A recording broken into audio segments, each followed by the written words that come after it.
Happy Friday, and welcome to the Sean O'Connell Show on ESPN 700 and 92.1 FM. I am always so happy to be with you here on Utah's number one sports talk. We got a jam-packed show for you. It's going to be a lot of fun. Get your texting fingers ready to air your grievances at 1:30. Our computer overlords are going to be upset with my grievance when we get there. I can tell you that. Bill Riley's going to join us. Matty Wilkie's going to join us. Ryan Fowler's going to join us. Kevin Reynolds is going to join us. And then we're going to air our grievances. The show is brought to you today and every day by Big Willie's at 1717 South Main. There's a lot of you out there right now who have not yet arrived at Big Willie's. You haven't gone there. You haven't shot a game of pool in the number one pool hall in the state of Utah. You have not yet tried the incredible food menu, the lunch specials that they run for us every single day. Maybe you don't enjoy the adult beverage. That's fine. Just go watch some sports, watch the NFL Combine. No better place to enjoy watching like a offensive lineman running around in spandex than a spot where some friendly waitress or waiter is going to come up to you and be like, "Can I refresh your beverage? Would you like some more mozzarella sticks? How about a plate of tachos?" And you're going to be like, "What's tachos?" Tachos, it's nachos on tater tots. And then you're going to look at the screen, and you're going to see the jiggling mass of an offensive lineman's belly, and you're going to ponder the tachos, and you're going to be like, yeah, I want those because I want to look like that eventually. Or maybe you'll go the opposite direction and be like, no, can I just get like a diet plate, or can I get that spinach salad? All of it is excellent is the point at Big Willie's, 1717 South Main, presenting sponsor of the Sean O'Connell Show. So yesterday, linebackers and defensive ends at the NFL Scouting Combine. And as anticipated, there were some freakazoid performances. Sonny Styles, linebacker for Ohio State, is when the government, as Donald Trump has promised, when they eventually open the UFO files, we're going to be able to directly trace Sonny Styles back to those UFO files. This man is not of Earth. 6'5", 245 pounds. He ran a 4.46. He's got long arms, big hands, 43.5-inch vertical jump, 11.2 in the broad jump. Actually, a mere mortal time in the 20-yard shuttle. And as far as I can tell, no bench. The NFL comp that they are giving him is Fred Warner. Fred Warner, who more years than not during his active, healthy career has been the best inside linebacker in the NFL. That's who they're saying this Sonny Styles cat is going to be. I saw someone giving a breakdown of his numbers. He would be a 10 out of 10 top performer for linebackers. Of course, that's an athletic position, but it's not the athletic position. Also for defensive backs, wide receivers, and running backs. Those are the elite athletes of the NFL, and his athleticism score would have been a 10 out of 10 in all of those. This man is an alien. Maybe your favorite NFL team is going to draft him in the top 10. Maybe not. The grade given is 6.42 on their very convoluted scale, which means boom or bust potential. 6.42 means you have that means will become a good starter within 2 years, which coincidentally is the same pre-draft combine score that Spencer Fano has been given. Will become a good starter within 2 years. Caleb Lomu has been given the 6.3 to 6.39 range, which will eventually be a plus starter. 8.0, by the way, is a perfect prospect. No one has ever been given that. 7.3 to 7.5 is perennial All-Pro. 7 to 7.1 is a Pro Bowl talent. 6.7 to 6.9 is a year one starter. And Sonny Styles is given will become a starter within 2 years. Now, you might be tuning in on the home of the Utes and being like, why are you talking about Ohio State linebacker turning in a 92 athleticism score at 6'5", 245, 43.5-inch vertical jump is alien? Well, it's because I wanted to come in today and I wanted to say Lander Barton ran this, did this, benched this, jumped this. I wanted to say, hey, look what Logan Fano was able to do. His stock is rising after that performance. But neither of those guys participated in the drills yesterday. I am efforting some insight onto the reasons why. As of now, we can only guess. Both of those individuals dealt with some injury. There were, I think there was a cleanup surgery done. Don't know. And there's the potential, right, if you are a big-time prospect, that you could only hurt yourself by testing poorly at the NFL scouting combine. So for big-time prospects, you probably don't want to confirm, right? It's that, what's the old statement? I don't even know who said it. Better to have people think you are a fool than to open your mouth and eliminate all doubt. So if a team thinks you're under-athletic or thinks you're slow, and then you go and you perform and you show them that you're under-athletic and you're slow, then you're screwed. So I'm not saying this is the wrong decision. I'm just saying it's a head-scratcher for me because I think we all project that a Logan Fano can help himself a little bit. I don't think athleticism is Logan Fano's problem. As it stands, he has not turned in any numbers for the NFL scouting combine. His grade, by the way, is 5.97 out of 8. Average backup or special teamer is the projection right now for Logan Fano. That is day 3 guy or undrafted free agent written all over it. It is my tradition on the Sean O'Connell Show to always read the NFL draft, the NFL.com combine blurb that certain analysts put together. This one is Lance Zierlein. And here's the overview on Logan Fano. We'll get to Lander Barton here in just a second.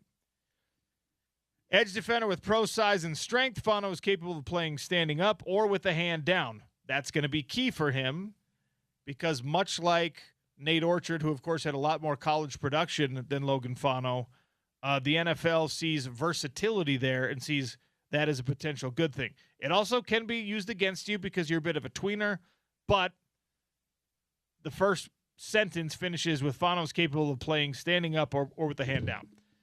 He plays with a blend of hurry and heart that keeps him keyed in on the action. However, urgency can become impatience, which pulls him out of position and opens him to counters and misdirection. He's quick but lacks upfield juice to challenge the edge. His rush plan is too predictable and overly reliant on feet over hands.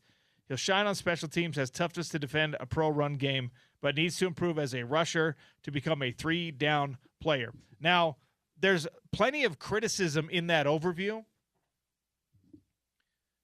but it's all stuff, and this is what's key with the NFL. It's all stuff that a coach is going to look at if he performs well and puts in good numbers now at a pro day instead of at the NFL scouting combine, that they're going to say, oh, he needs more moves with his hands? All right, I can teach people moves with their hands. Now, look, Lewis Powell doesn't like seeing that evaluation because he's like, what are you talking about? I emphasize that all the time. Active hands, unpredictable hands. But an NFL coach is going to say, I can teach a guy to chain his moves together or to have 3 or 4 reliable moves. We'll get this guy to be a, long arm chop type individual. We can teach him an inside spin, whatever. But it's all coachable stuff. He'll shine on special teams and has toughness to defend a pro run game. Great. Toughness is something that the NFL, that's like telling a beauty queen she's pretty. Friday edition of the Sean O'Connell. You tell an NFL player you've got toughness. You lack a lot of other things, but you're tough. That's good. You walk up to someone and say, hey, man, you got all the athleticism in the world, but you're soft. That is a curse. That is a death sentence. So for Logan Fano, he's got kind of the right things to put him together. And there's going to be coaches that look at it and say, all right, I think he's athletic, though. Let me teach him. They all think they're great teachers. Whether that's true or not is up to the player to prove. But they all think they're great teachers. So I don't hate that overview. And again, that's from an analyst. That's not from a scout or a coach. But these things end up being accurate a lot of the time. Weaknesses are listed as misdirection, takes advantage of his urgency. He is easy to fake out. Again, coachable. You can teach someone to have more disciplined eyes. Will need to lock in a scheme assignment as a pro. Short-stepping rush lacks vertical push to threaten the edge. Fails to generate enough bull rush momentum to roll tackles downhill. Okay. There's not a lot of people that can roll NFL tackles downhill. Just so we know. Also suffered ACL tears in 2022 and 2023, and the medical is going to be important for Logan Fano. So that's the blurb. Again, I wish I could tell you that's his evaluation, but look, he just ran a 4.5. So this guy's now all of a sudden a lot more intriguing to the NFL. He's listed at 6'5", 257 with 31 3/8 inch arms and a hand span of 9 3/8 inches. All of which are totally adequate to play the position in the NFL. Now, Lander Barton. Lander Barton was a guy we talked about this yesterday. What's Lander Barton's draft going to look like? Day 3 probably. Maybe undrafted free agent. Who knows? Lander, 6'5", 233, lighter than I thought. If you had told me that Lander Barton only weighs 233 pounds, I'd be like, there's no way he played at 233 pounds. That seems very, very light for me, for Lander Barton. 32 1/4 inch arms and 9.5 inch hands. So as a stand-up linebacker, Lander is longer armed and has slightly bigger hands than Logan Fano. Don't know if that matters or not. Also got a 5.9-ish grade, 5.94, average backup or special teamer. And here's his overview, done also by Lance Zierlein. Barton saw a slight downturn in production and consistency in 2025. He lacks ideal short area quickness and agility for the NFL game, but is good enough for backup consideration.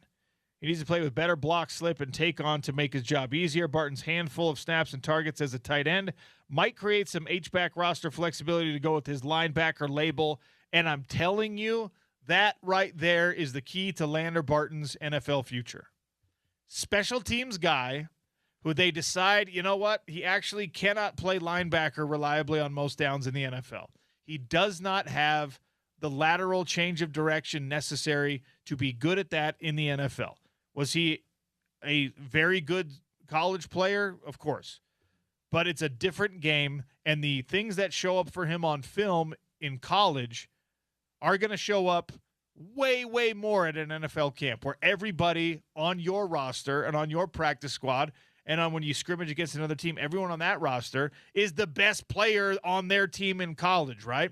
So when we saw Lander Barton fail to take on blocks successfully, that's going to be 1,000 times worse in the NFL. When we see guys in a Kansas State uniform able to shimmy shake their way out of a Lander Barton tackle and make him miss, that's going to be 100 times worse in the NFL. But he has something that very, very, very few people do in the human population. He has positional versatility that is on tape already. If I'm Lander Barton and I get to choose between having the LA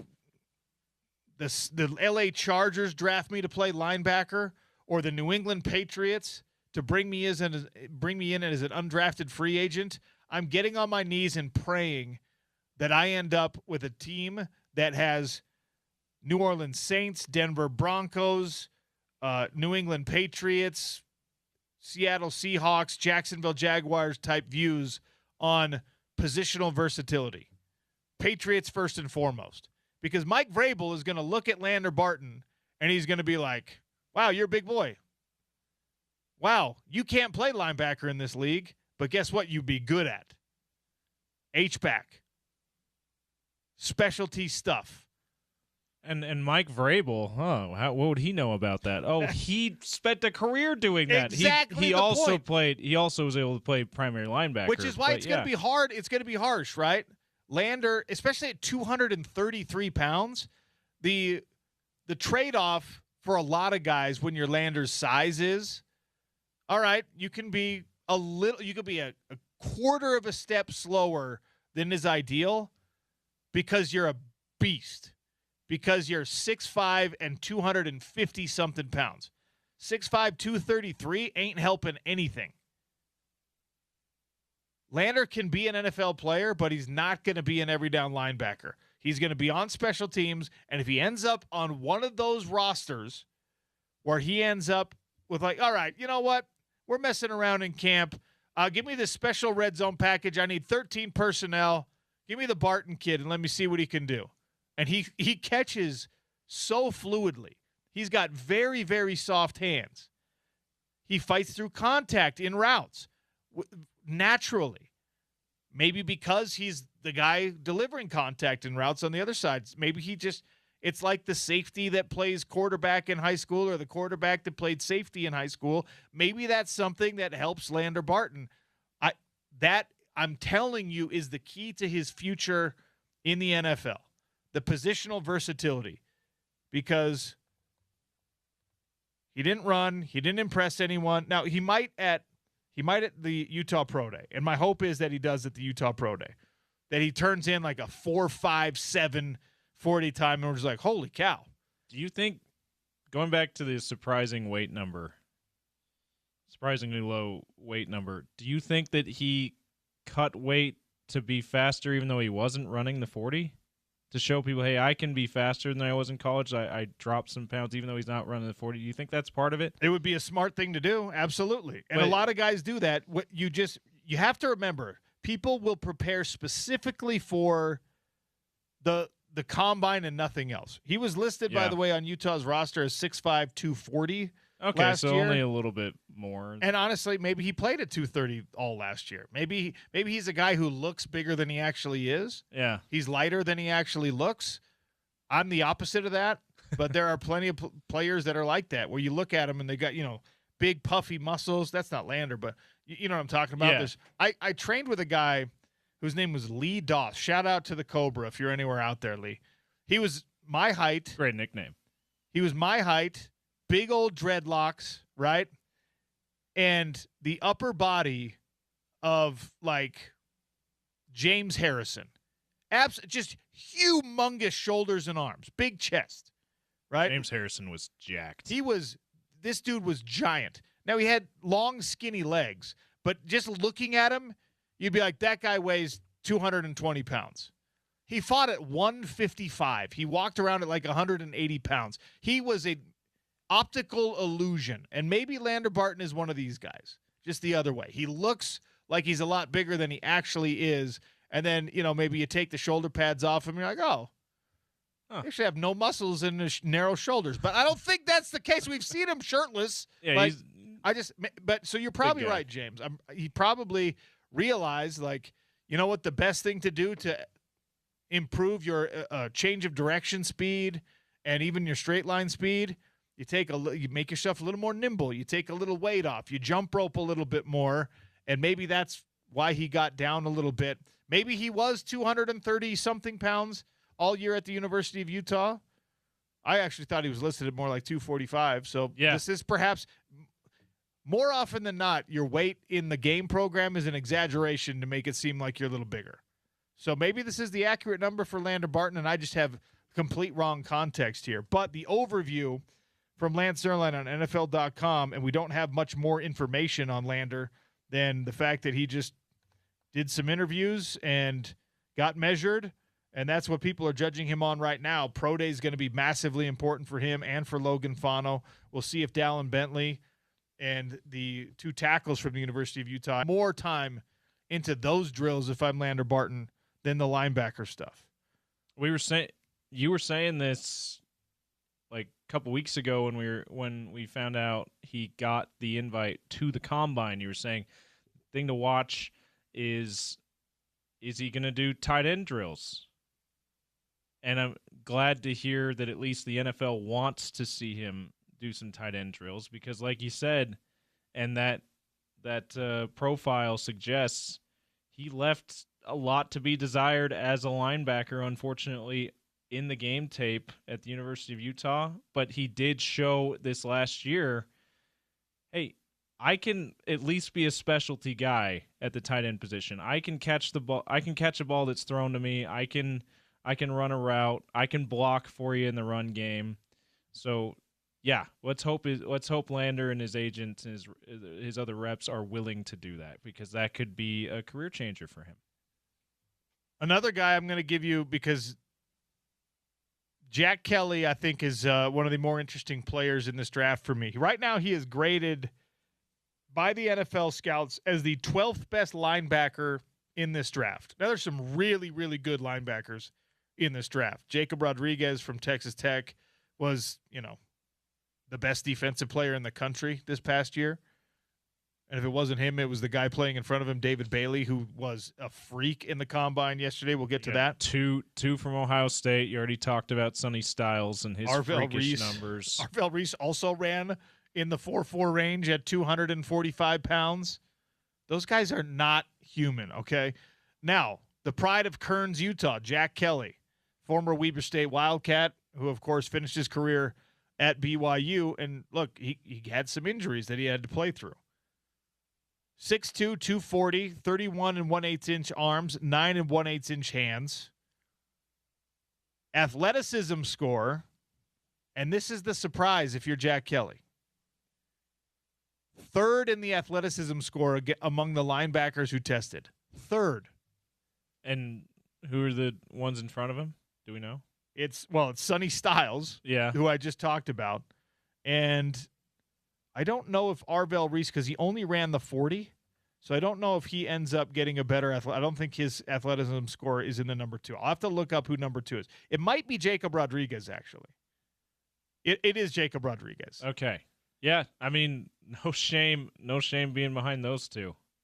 That's really good if those are the only two guys in front of you. So Jack Kelly ran a 4.57 at 240 pounds. His 1.61 10-yard split was among the best. 37-inch vertical jump. 10.5 broad. His 3-cone was 7.1, and his 20-yard shuttle was 4.19. All good. All those are all really, really good numbers.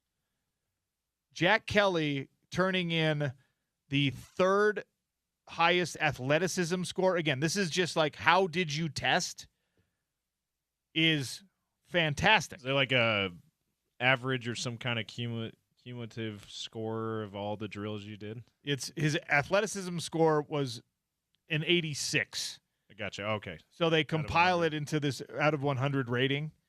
Now, the production score is where it gets misleading for Jack Kelly, because again, he was hurt.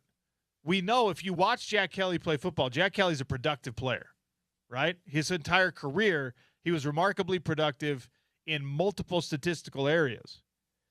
He has acumen for the pass rush, even when he's a stand-up linebacker whose primary duties are not to be a pass rusher. He was good in pass coverage when he was healthy. I remember the game that stands out to me is how he did in pass coverage was in that Texas Tech game.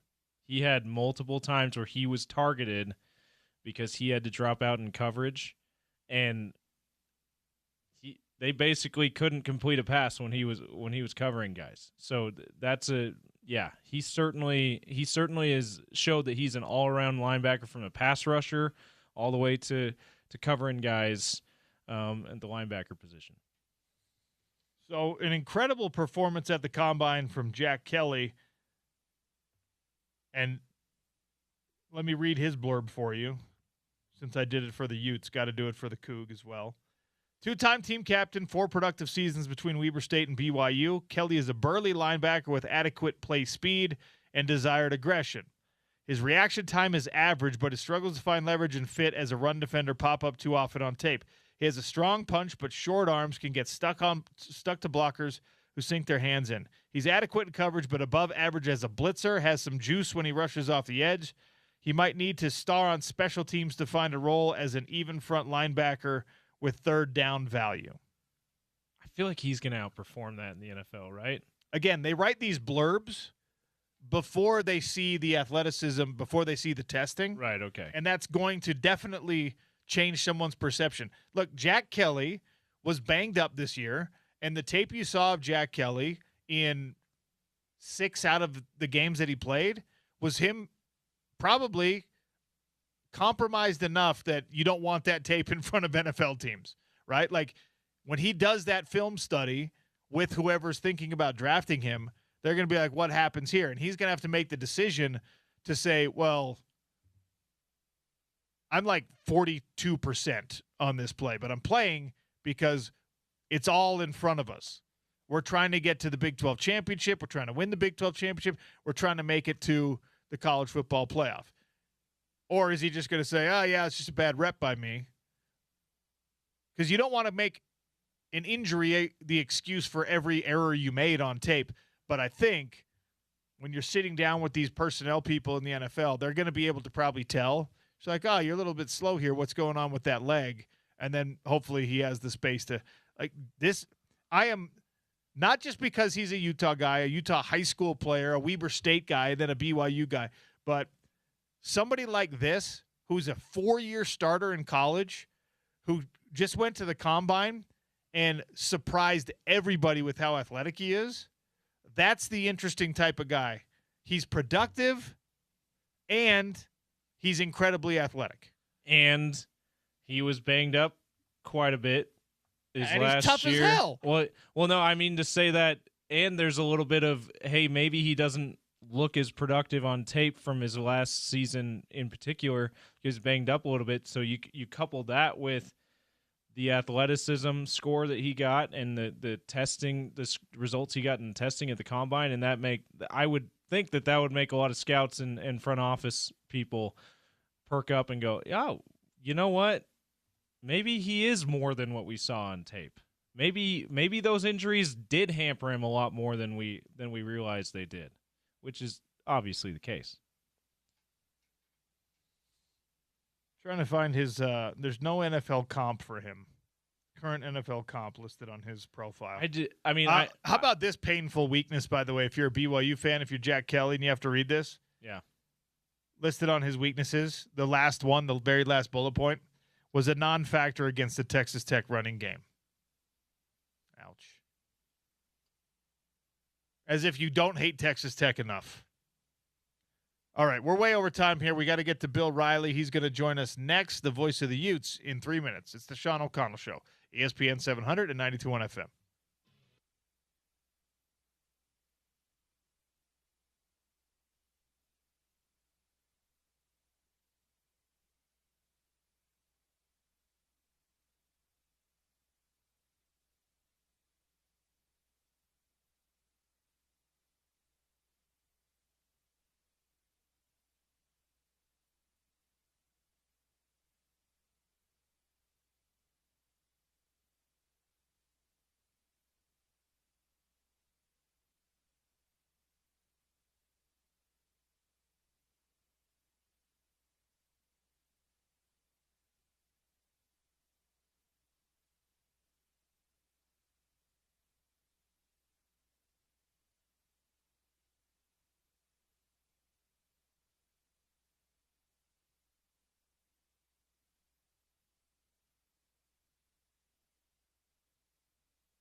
Friday edition of the Sean O'Connell Show, and that means we talk with the voice of the Utes, Bill Riley. Conversation brought to you by Handy and Handy, HandyLawUtah.com. Bill Riley, welcome to the show again. How are you? Sean O'Connell, I am doing great. I'm on my way to Tempe, Arizona, where it's going to be 88 and sunny, so I'm doing okay. 50 and sunny sounds great in February until you compare it to 88 and sunny, and then it's like, oh, man, that sounds even better. Well, yeah, I'm going down. We're heading down the home stretch for basketball, so ASU tomorrow afternoon. We'll get to that here in 1 second. You're a man. You're a proud patriot. You're a man who's happy to be born and raised in the United States of America, and we're still basking in the afterglow of a gold medal victory in USA Olympic hockey last Sunday morning. And I'm just kind of curious. You grew up in the sports broadcasting world where a lot of us revered that "Do you believe in miracles?" call. Most of us didn't get to see that, but it still was such a huge part of our awareness of United States sports and broadcasting in general. How significant was this moment? It's not the same thing as the miracle on ice, but how significant was this moment from a long-standing carryover effect, you think, for USA Hockey?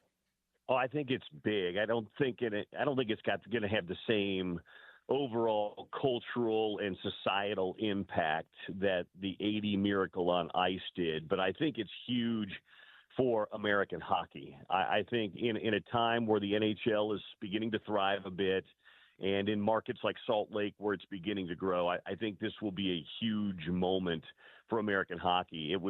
The game itself was why we love sports, Sean. It's everything. You checked I don't know that there was a box that it didn't check. High-level play, gold medal game, best in the world on the ice going head-to-head, overtime, 3-on-3, heroes, nationality, all of it. It checked. And then, of course, bringing Johnny Gaudreau's kids out on the ice afterwards was like the cherry on top of what was already a great moment in sports. So I think the moment itself and the game itself are huge.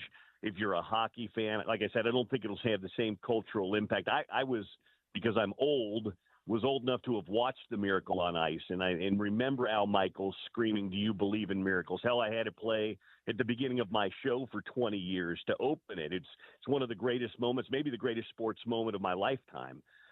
This is a great moment, and I think it will be great for hockey and the NHL and American hockey. I just don't think it has quite the same impact that 80 team did, because those were college kids against the best team ever assembled in world hockey, and they had gotten beat 10-3 2 weeks before. I mean, there were so many other storylines to it. This was just great, Sean, because of the high level of hockey that was played, and the Canada-U.S. rivalry and all that stuff. So I think it was awesome. Yeah, I've tried to find, like, in my own mind, some comparisons on magnitude of it, and there's no apples to apples here, right? It's definitely not the Miracle on Ice. I think maybe you could compare it to the Dream Team being involved in the Olympics just because of the care factor, the attention that it brought, and that's probably a closer analogy because these are NHL All-Stars. Here's one for you, Sean. The 90. I like the Dream Team analogy because I think it's going to have an impact the way the Dream Team impacted world basketball.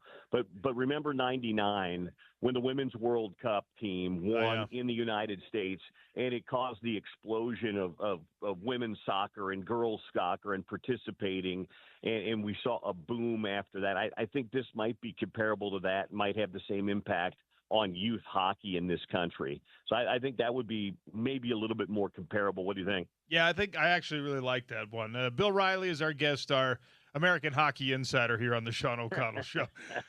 So let's get to the reason you're taking your trip down to Tempe, Arizona. Utah basketball, like you said, heading down the home stretch here and still trying to grab a couple more conference wins. It has been incredibly tough sledding, and it's been very inconsistent. The inconsistency from game to game is one thing. The inconsistency in game, I think, has been pretty maddening for people to see at times, and I know that nobody more so than Alex Jensen. So what is the primary focus for this team in these final few games?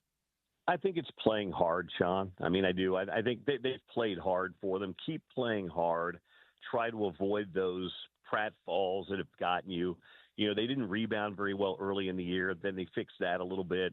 They didn't play great defense. They played a little bit better defense, but it's kind of now being sloppy with the basketball and turnovers. I mean, Iowa State just punished them the other night. They committed 18 turnovers, and Iowa State had 20 points off it. And you can't play in the Big 12 against anybody, much less a team like Iowa State, and do that. So I think the focus now is, you know, can you build a little bit of momentum? Can you figure out who are those 3 or 4 guys on that roster that you want to build around for next year's team, and just continue to drive home the philosophy, what they want to do, the culture that you're building in the program? Because, you know, it's not going to be a championship year this year. It's not going to be an NCAA tournament this year unless some sort of sporting miracle happens in Kansas City in 2 weeks. So I just think it's more building for Alex and his staff, and then kind of figuring, do we have building blocks on this team? You know, who are 3 or 4 guys that we can look and build around for next year? Obviously, you're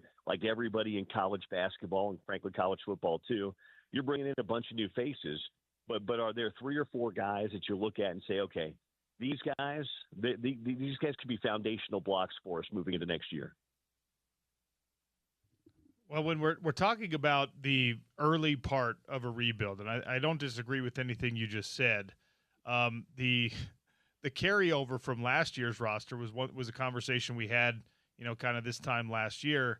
And as you're making those selections, is it more an attitude, a buy-in, a culture standpoint, or is it, well, this guy gives me this many points and this many rebounds and this many minutes a game? Because I think those are 2 different evaluations when we're talking about laying the foundation for this program moving forward. Well, I don't think you can have the second one without having the first one. I don't care if a guy comes out and scores 18 points a game. If he's not doing it the way you want to do it, you can't have that in your program. I think you have to have the buy-in first. You have to have 3 or 4 guys that you can see. Maybe they're only guys scoring 5 or 6 points a night, grabbing a couple of rebounds.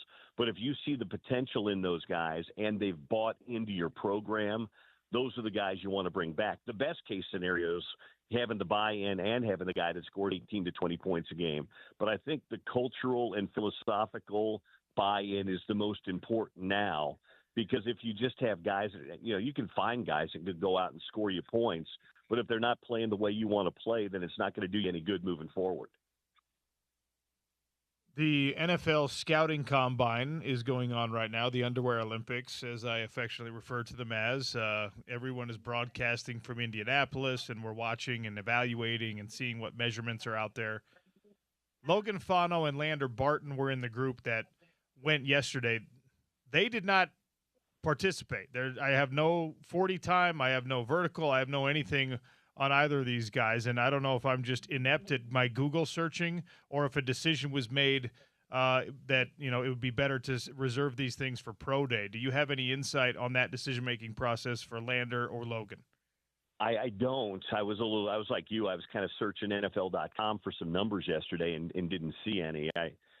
It's always interesting to me. I can understand if you're a super high-end guy and maybe you want to save it for the workout.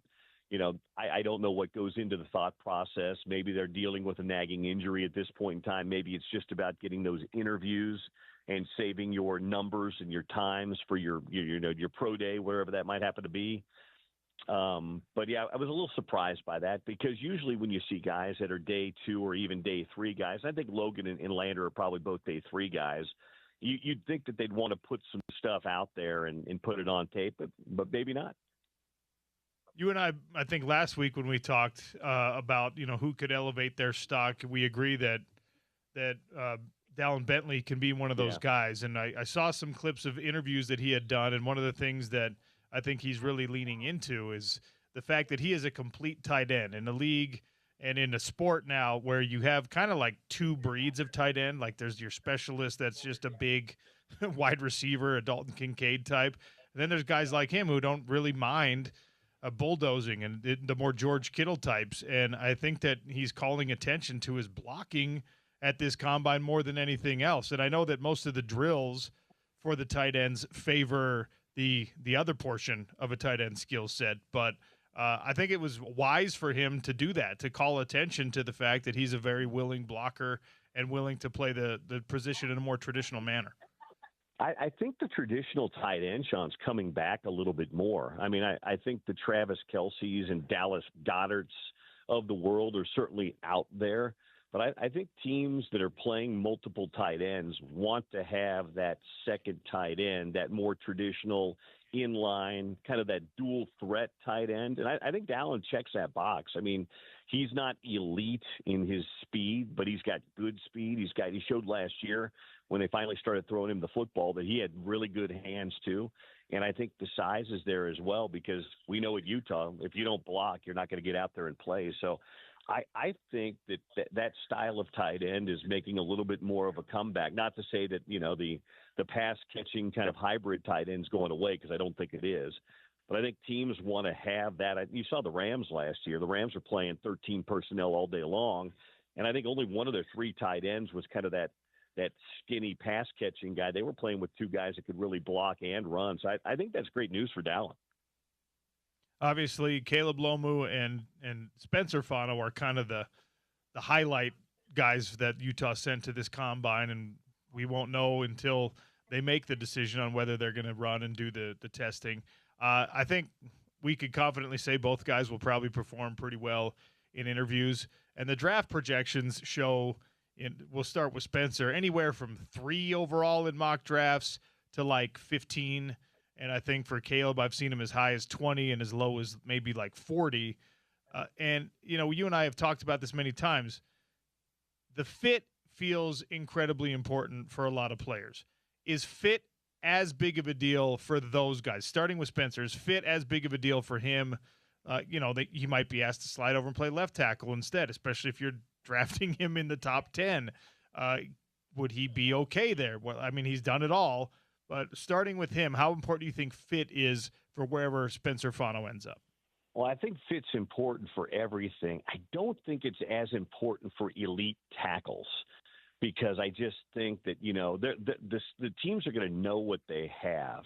And I think Spencer's graded high enough. I think that if you're seeing him rated as high as number 3 on draft boards, I think you're pretty elite at that point in time, and I think you're going to be able to fit. He's not going to have any personnel or personality issues, anything off the field. He hasn't had an injury history.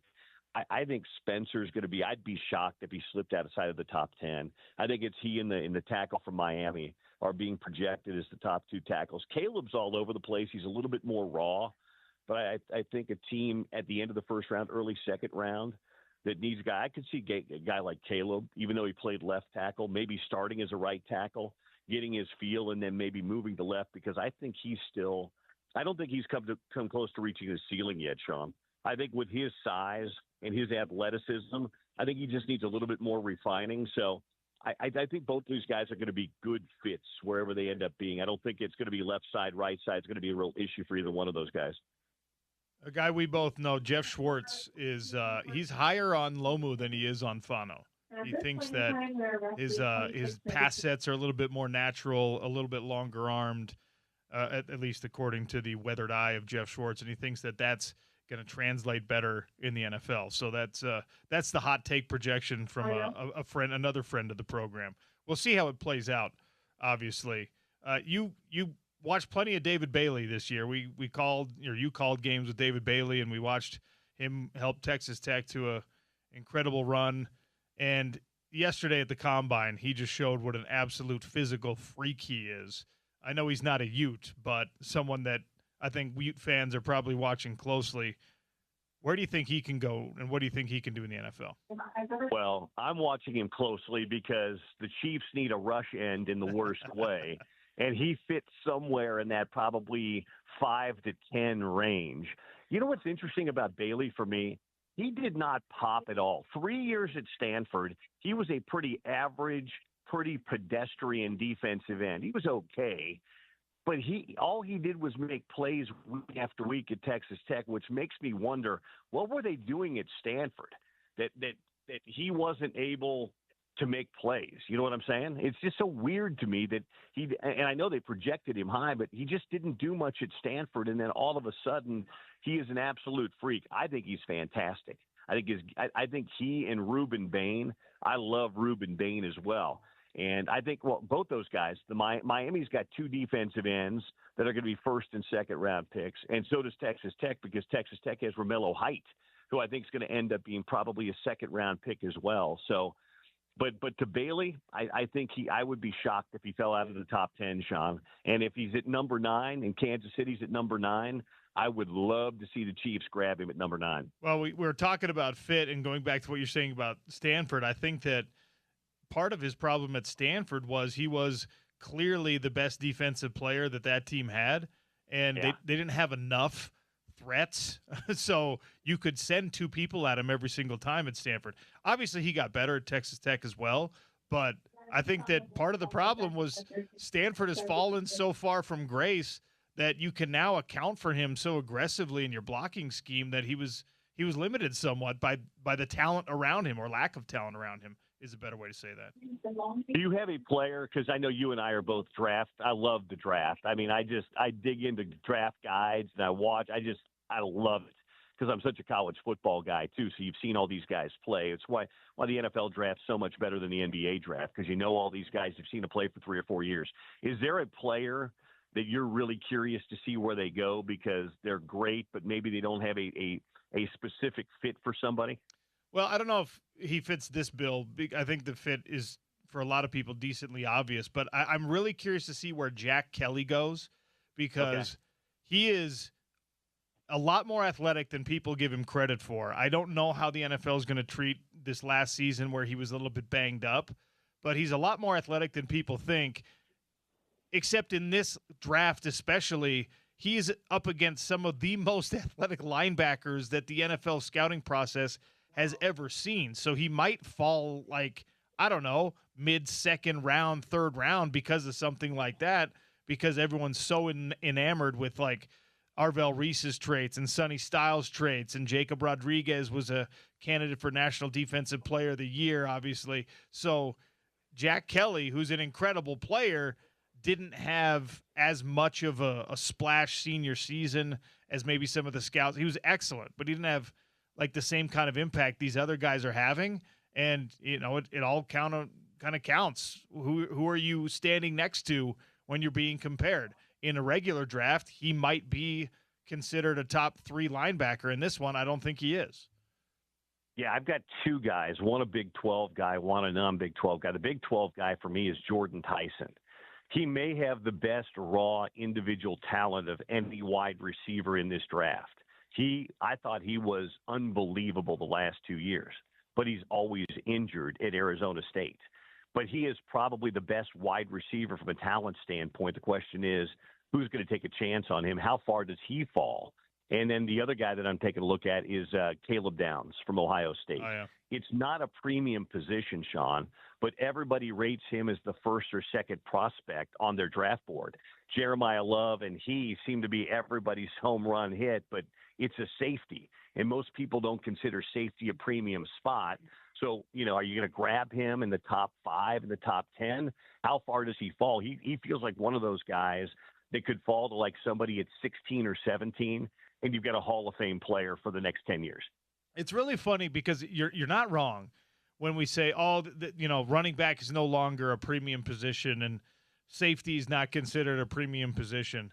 And yet when you have a true outlier, a Hall of Famer at those positions, it absolutely becomes a premium position. And we can see the difference of what that does for a team and how it lifts. That's the tide that lifts all boats. When you have an elite safety, suddenly you have one of the best defenses in the National Football League, and yet the draft capital is not deployed in that direction very often.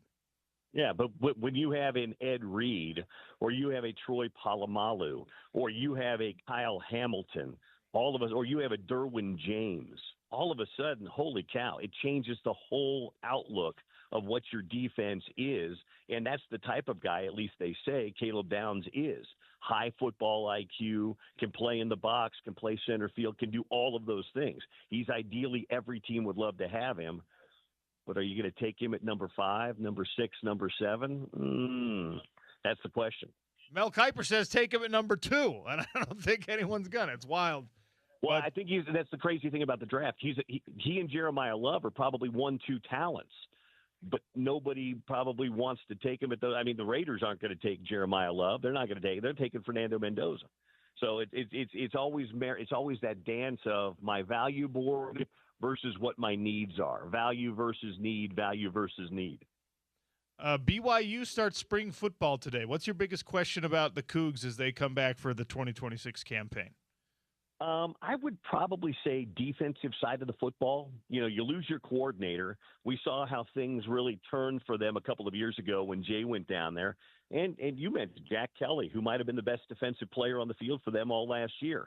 And, you know, you lost your defensive backs coach, Gennaro Guilford, who went with Jay Hill to Michigan. So what happened on the defensive side of the football? And, you know, who are your playmakers outside of L.J. Martin? Now, obviously, we know there's something going on with a wide receiver away from the field who was expected to be back. Chase Roberts is gone. So I would say defensively, just, you know, what's your identity? Who's your player? And then on offense, you got a great running back, but who are your playmakers in the pass game? The conversation with Voice of the Utes, Bill Riley, is brought to you every week by Handy and Handy, personal injury attorneys, handylawutah.com. Big firm experience, small firm attention. Bill, you've been working with these guys. You've known these guys for a very long time. Tell the people why they should call Handy and Handy. They should call them because they're great dudes who do great work. And at the end of the day, thankfully I've never had to work with them on a case. I've worked with them on the radio. But if you happen to be in an accident or something happens to you or a loved one, you want somebody who really knows what they're doing, but on top of that, more than anything else, cares about you as a client. And that's what Preston and Garrett Handy do at Handy and Handy. So find them online at handylawutah.com. Have a great call. Enjoy the sunny weather down there in Tempe, and we'll chat again soon, Bill. Thank you. Thanks, Sean. Bill Riley, Voice of the Utes. We're just getting rolling here on the Sean O'Connell Show. Hot Lunch is next on ESPN 700, 92.1 FM.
Time for a little hot lunch. James, by the way, he had some Burger Fusion. Is that right, James? You and the wife went to Burger Fusion? We did. We went last night. You left your infant child at home? No, we took him with. They have it's baby friendly at Burger Fusion. Okay, great. Glad they to have hear. high chairs for your young ones there. Particularly if you're as quiet and remarkably well behaved as my child. And I say that, I know how that sounds, but like he's become such a chatter, just baby battle. He does that all the time. Babble, I should say, does that all the time. But when we're out with people, he all of a sudden becomes this like observant. I'm curious about everything. He's just stunned to silence. And like just looking around and still actively participating, whatever, but just not talking very much. And then we get in the car and all of a sudden he's babbling his head off like he wants to tell us everything that he saw. So anyway, if you got a baby like that, like we're blessed to have, a place like Burger Fusion especially like you. But awesome spot. I was telling my wife how good the burgers were. She's like, "Well, we got to go. You got to stop talking about it. You got to let me try it." Yeah. So we went last night. Really cool spot. The wife described it as dark modern. Okay. If that means anything to you. Decorating connoisseurs, the dark paint on the walls, some exposed brick. Okay, I like it. Really, really nice setup. Full bar, by the way, OC. I believe we didn't know that previously. Yeah, we had a texter say, "Is there booze at Burger Fusion?" And I erroneously said no because Mike didn't bring it up. I thought he might have. So full if bar. There was. So there's a full bar, wine, beer, cocktails, whatever. So really cool spot. Not just great food, but a really cool spot to eat there in Trolley Square. It is right next to the trolley, just around the building from where Whole Foods is, like you described. But yeah, had the Merlot burger again. All right, nice. I think that's been my favorite that we've tried so far. Did try a little bit of the caprese burger. That's what my wife ordered. Did not have a chance to, I don't think, because he brought in two. Just and say you're it. like, say it. I ate the whole caprese burger. Just say it. James can have the other one, and which I enjoyed. So yeah, the caprese burger also very good. We were talking about it. It's like a palate cleanser. Yeah, it's with really, every bite. It's the fresh basil and the balsamic glaze. It just kind of it's like you're brushing your teeth clean. It's wild. It feels very fresh. It's a really, really good burger. The point is, great for you to go by yourself. Great for you to go with some friends. Great for you even to go with the family. James says only if your baby is as well behaved as his baby, but that's not the official stance of the show. There were other young kids there, a few years older. It's family-friendly spot. And you order the food. I would say it felt like a little bit fancier of a Red Robin, but the food came quicker. Okay. So there you go. Before we get out of here for this hot lunch, how about a PGA Tour leaderboard update from the Cognizant Classic brought to you by Uinta Golf? Swing into Uinta Golf by Worldwide Golf to get custom fit for the new TaylorMade QI4D driver. The QI4D family is TaylorMade's fastest, most fittable driver line. Don't miss out on your chance to find your new fast and schedule your fitting in-store or online at Uinta Golf today. Austin Smotherman, the Smotherman, is still your leader at 10 under. He's through one hole today, so just barely getting started on his second round. He dropped a stroke on that one hole, so he's smothering everybody still. Still in second, Nicholas Echevarria as well at 8 under. He's at the beginning of his round through 5 holes. AJ Ewert from Canada, or Ewert, he is 7 under. He's finished his second round. He was even after round 1. He's 7 under for the day to move up into third place. So incredible day for AJ. Taylor Moore is alone in 4th at 6 under. And then we got a few guys tied for 5th. Let's see. Jackson Suber and Mark Hubbard are a couple of those guys at 5 under. Host of guys, including Seamus Power and Max McGreevy, a couple of the bigger names, tied for 9th at 4 under, rounding out the top 10. Again, Tony Finau not in the field. He's not very cognizant of this tournament. is what it is. He's The not cognizant of the Cognizant Classic, but you went to golf by Worldwide Golf is. Yeah. And this different driver read today, is it convincing you to change up drivers? The other one, the Quantum one, you're like, that's the only one I use. Are you being convinced to change it up? Well, from now on, James, you'll never see me swing another club besides the QI4D driver from TaylorMade. TaylorMade. What a convincing. What can I say? What convincing marketing by TaylorMade. I'm a slave to the advertising. All right, I'm trying to find my new You're fast. like, oh, hold on. Find my new fast. You bought one yesterday, right? After the first read yesterday, I got my new fast. Obviously. Shout out to TaylorMade. Obviously. And you went to golf. Reminder also, early signups are open for the ESPN 700 and 92.1 FM $1 Million Bracket Challenge.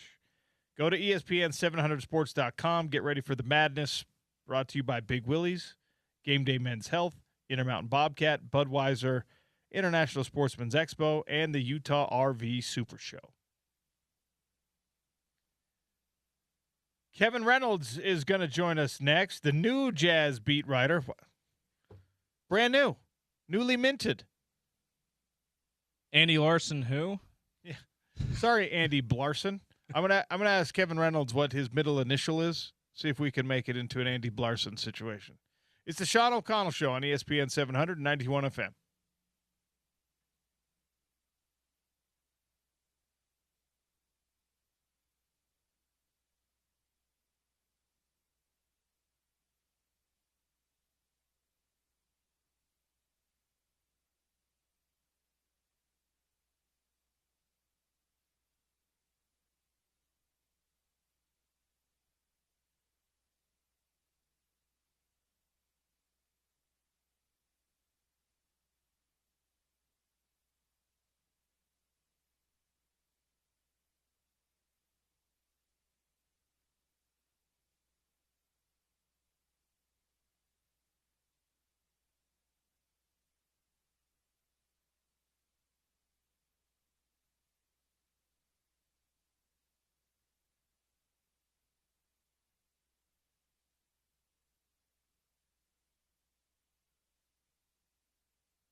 Sean O'Connell Show on ESPN 700 and 92.1 FM. Welcome to hour number 2. Welcome in Kevin Reynolds for the first time on the show as the new Utah Jazz reporter from the Salt Lake Tribune. Kevin, welcome to the show. How are you? Thanks for having me, man. Yeah, I'm good. How are you? Good. Hey, I got to ask you a question that has nothing to do with basketball first. Do you have a middle name? What's your middle initial? G. G. Gerald. Yeah. Okay, Kevin, we can – because we called Andy Larson Andy Blarson because of his Twitter. Okay. So Yes. maybe we'll have to call you Kevin Graynolds. Okay. Yeah. I don't know if it works as well. It doesn't work as well. Andy kind of had the middle name market cornered. I'll give him that. Yeah. So I'll have to find my own thing. Yeah, you're not gonna be able to use that bit, unfortunately, or I'm not. Yeah. Well, welcome to the show, and congratulations. I mean, it's what a cool thing. When you got the news, what was your reaction? Just a lot of excitement. This is very new for me. I know I've grown up kind of around college football and college basketball and covered those two sports pretty much my entire time when I was covering sports. And so for me, the NBA is all new and the Jazz is certainly going to be all new and it's going to be a learning curve, but I'm excited to learn something different than I've really ever been around. So I'm excited for that. Well, let's start off with a convoluted situation in the NBA where the league is keeping an extra close eye on everything that the Utah Jazz do, especially since they have fined the $500,000 for the conduct detrimental with tanking and whatnot. And then Lauri Markkanen's injury comes under a certain amount of scrutiny. There was some confusion on the way that things were reported around that. But he did have the MRI. So what were the results? What's the prognosis? Yeah, I mean, I think ESPN reported yesterday that the right hip impingement is going to be evaluated again in about 2 weeks, and that they will kind of take another look at it. And talking to people around the Jazz, and we talked to a little bit of the NBA side of it too, and saying like maybe it was a little bit overblown in terms of how much the NBA is really looking into this right now in terms of the standard protocol is for whenever somebody gets an X-ray or an MRI, that every single image that is taken is sent into the league and updated into their player profile, and that the league can take a look at it if they want, can't take a look at it if they want. So I think that's kind of where my understanding is at the moment. But definitely, I think probably going to have to do more reporting and probably more stories on that going forward. I don't know. So as we continue to evaluate what this Utah Jazz franchise is trying to do with guys like Lauri Markkanen in order to protect their pick, and there's some legitimate injuries. I shouldn't say some; they're all legitimate injuries, but there's been some severe injuries. Now you've got this kind of gray area where your best player is going to exist in, and where your second best player is currently existing. How much do we have to, as a fan base, dial into the strategy here, and especially the relationship between the Utah Jazz and the NBA, because you don't want that to get strained ahead of an NBA draft lottery? Yeah, I mean, I think for the Jazz, I think it's all everybody's looking towards 2026 as the time to really compete, and I think it's important to keep those main guys ready to go and healthy for the next year. And so, I mean, I think obviously the core of this team is going to be Lowry, Jaren Jackson Jr., whether that's Walker Kessler as a third option, I'm not sure. We'll find out kind of where the contract plays out, and then Keontae and Ace Bailey as well. So, and then, however the end of the season works out, but if they can keep that top 8 protected pick, then you add that in. But yeah, I think 2026 is definitely going to be the most important part, or the most important thing in competing for the next couple of years, when Jaren Jackson is under contract and Lauri Markkanen is under contract, and kind of this 3-year window, maybe 4-year window, because I think Jaren Jackson has a player option, right, for the 4th year. So, yeah, I mean, listen, it's still something I'm learning about, and so I don't have all the answers right now, and I'm asking just as many questions as everybody else, because I need to find out the answers. I need to find out the answers too. Well, as you go through this process, which player on this Utah Jazz team is most intriguing for you? You got to learn all of them. You got to know more about all of them than we know right now. But who's the most interesting one for you right now? For me, it's Ace Bailey, for sure, because obviously a really high draft pick out of Rutgers, but I just think the upside is so intriguing for him because of you've seen flashes of his ability to really impact games. 25 points against the Spurs in January, even a game last night, like the first quarter, where you could see the obvious scoring ability, and you can just, obviously there's room to grow defensively. Obviously, it doesn't happen every night, and it's not super consistent. And he's a 19-year-old guy. And I talked to Steve Peichel, Rutgers' head coach, for a story he wrote this week, and kind of just asking about who he thought in this draft. Well, first was the perceptions around Ace correct, and he said no. And then the other part is he said he thinks that Ace, because of his age, because of his size, because of his scoring ability, might be the best player in this draft. So obviously there's a long way to go for him to get there, but at the same time that potential has to intrigue you. And then also kind of seeing where that fits into the puzzle of a contending Jazz team, because if Ace Bailey can be very, very good for the Jazz, think about how much size there is on like a starting five with Jaren Jackson, Larry Marketing, Ace Bailey, Walker Kessler, TBD on him. But right, like you can just imagine those four guys playing all together. If Ace Bailey's kind of able to put this all together and kind of quickly, I think it's definitely an intriguing lineup. What do you think the TBD? How is that deed? Where's the determination with Walker Kessler's future? Yeah, hard question for me to answer right now, just because I've not talked to Walker and I don't know enough. Really, I'll be honest about this team right now to give you a great answer on that. But I've read Andy's reporting, I've read the Athletics reporting, I've read everybody else's reporting on it. I just don't have a ton new to give you, unfortunately, so I feel kind of bad. But that's something I'm going to be reporting out, and I think we're all going to be talking about as we go into the summer. And hopefully I'll have a better answer for you then. In general, if they can bring that back, right? We're talking about the three towering people in the front court, and the NBA is a league that has been indexing further and further toward the backcourt in a lot of situations because of the three-point shot and its importance. So that unique look could truly be that, very unique and something that's hard for other teams to deal with. When you look at the rest of the NBA, the rest of the West especially, do you think it works? I think it definitely could.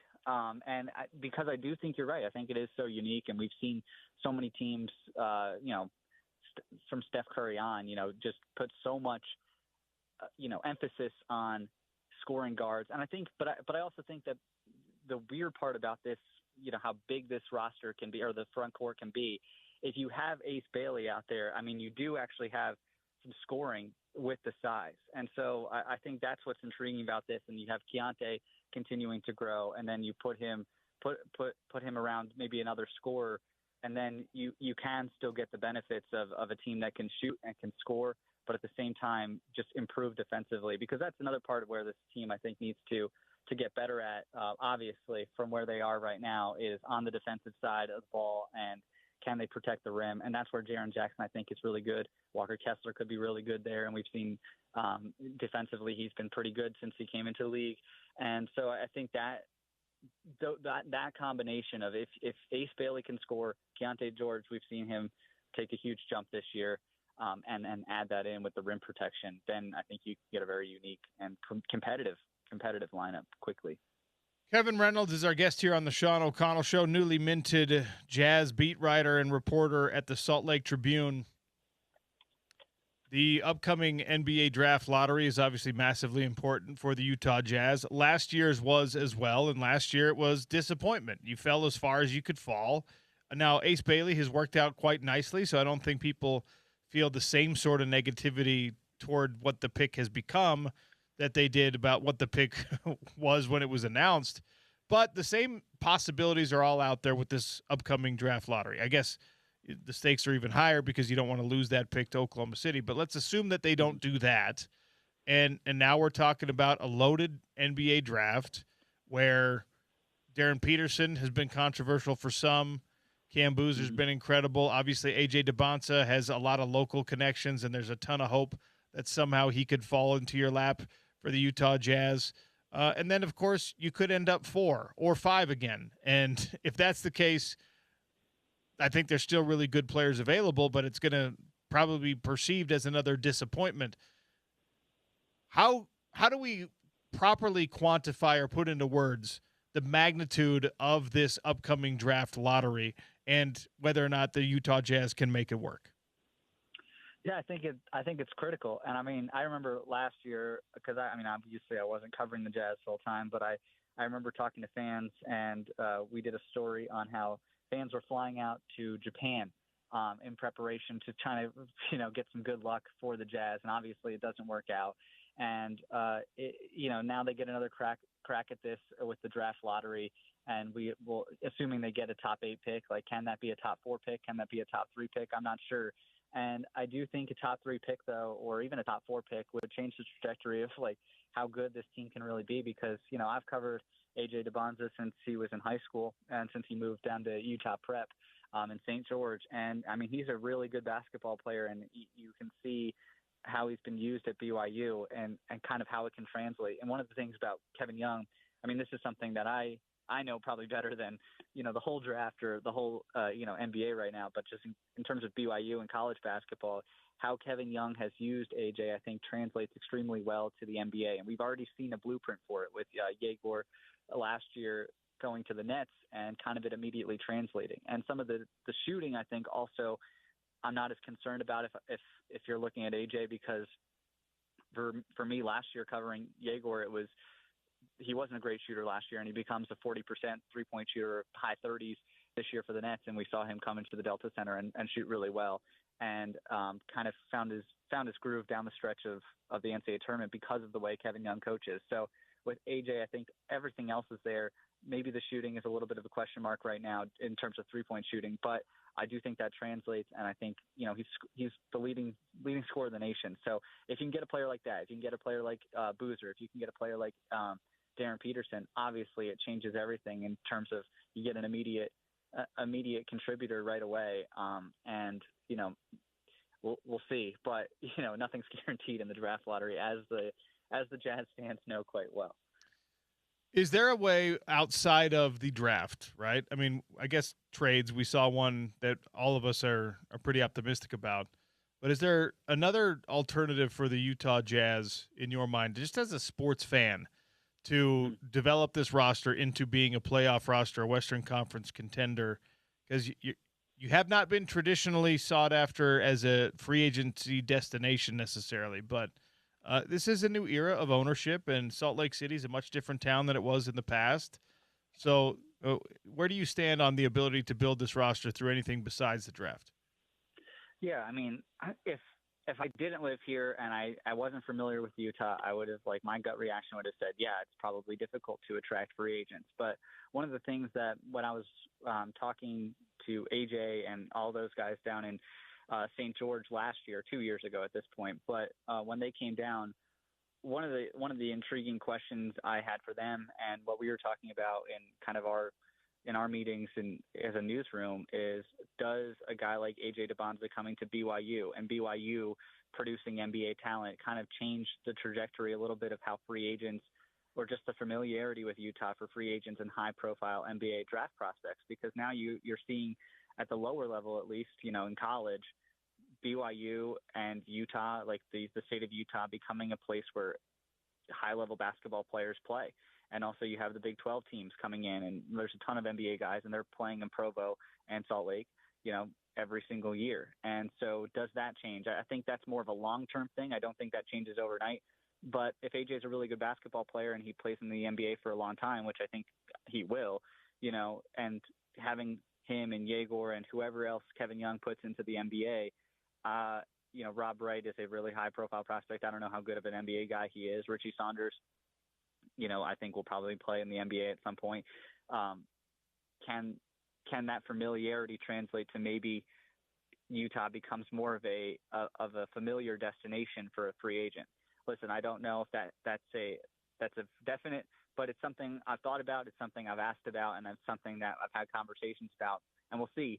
We'll see what happens. But as BYU becomes more high profile, particularly putting out in basketball, at least, I definitely think that maybe people take a little bit more notice outside of this state that really haven't had to consider Utah in terms of of basketball at all before this. Who is the gold standard for the Utah Jazz organization to follow from an NBA standpoint? You can't do it like the Lakers. You probably don't want to do it like the Knicks. There are differences for market size and things like that. If they call you and say, hey, congrats, you're the new beat writer, we want you to actually tell us how to run our organization. What team would you say do it like them? Well, first I would say I don't know if I have enough information to say that, but at the same time, I mean, like, I'll take the example of another beat writer who is on our staff, Jason Batakia, who covers Utah. I mean, he raves about the Oklahoma City Thunder, where he's from, but another small market team that obviously won a championship recently, and did it in kind of their own unique way. But I'm intrigued how this franchise is going to do it, because I do think, to your point a little bit earlier, like, this roster is a little bit different than we've seen. Like the emphasis on how on the rim protection of the front court, and having such huge size across the board as on a starting lineup, that's a little bit different than the Golden State Warriors for sure, or something else. So I think Utah might have their own formula to it, and we'll see. But my gut reaction, I guess, I would tell you the Oklahoma City Thunder, just because that's what Jason would tell you too. Well, sure. Look, it's the defending champs, not a bad one to model yourselves off of. That's definitely true. Kevin, thanks for your time today. Appreciate you.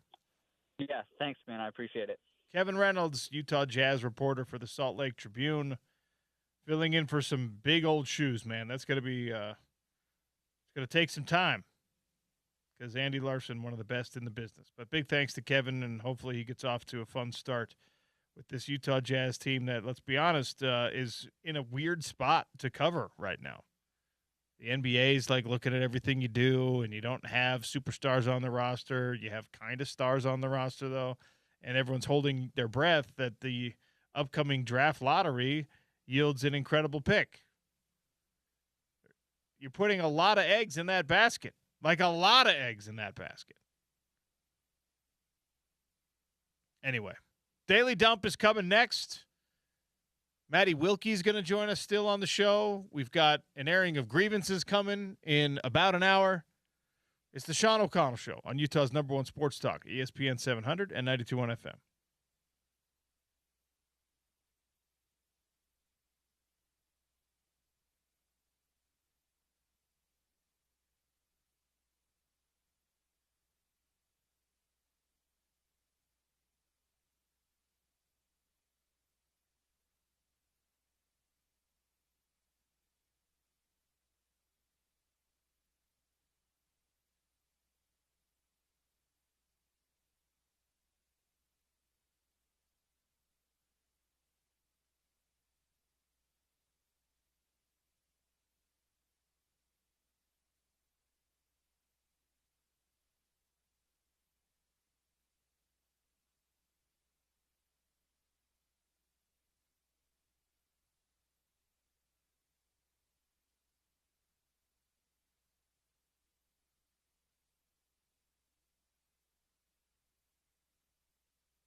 Not just plumbing, but also heating and air. Valley Plumbing, the truck with the duck, now handles it all for your home. Go to valleyplumbing.com, schedule an appointment online. Tell them OC sent you. They take care of our listeners. They took care of me on a Friday afternoon not too long ago. They'll get it done quickly, quietly, easily, professionally at Valley Plumbing. All right, we talked about the White House visit from the U.S. men's hockey team and the Presidential Medal of Freedom going to Connor Hellebuck as an athlete who, I mean, he did an incredible job in the gold medal game. He shakes a monkey off his own career back, and he becomes an American hero in the process. Jack Hughes, by the way, was on the Pat McAfee show at the Combine earlier. Still got half his teeth. Hey, he's not fixing those teeth. That's incredible. He also had everyone heard it, no doubt. You heard it, no doubt. His speech that he made as the New Jersey Devils honored him. He went out on the ice before the game and spoke to the crowd. Killed that speech. So, yeah, he's having a heck of a time right now, Jack Hughes. So he's in a really interesting spot right now because he has to make a decision about whether or not he's going to fix those teeth. The most iconic photo of him that will ever be taken in his life is broken teeth, right? So the broken teeth are what 99% of Americans are going to be recognized. Like, you know how it is with context? When you see Devin Dampier on the sideline in his uniform with his helmet off, it's like, yeah, that's Devin Dampier. I know what his face looks like. When you see him at a Jazz game and he's wearing a hat and he's got regular clothes on, you kind of have to double take. Be like, oh, yeah, okay, that is him. Yeah, because the thing about it with Devin in particular and guys like Jack Hughes, I imagine, not as tall as you picture them based on watching them on TV and stuff, so they just look a lot more like regular people.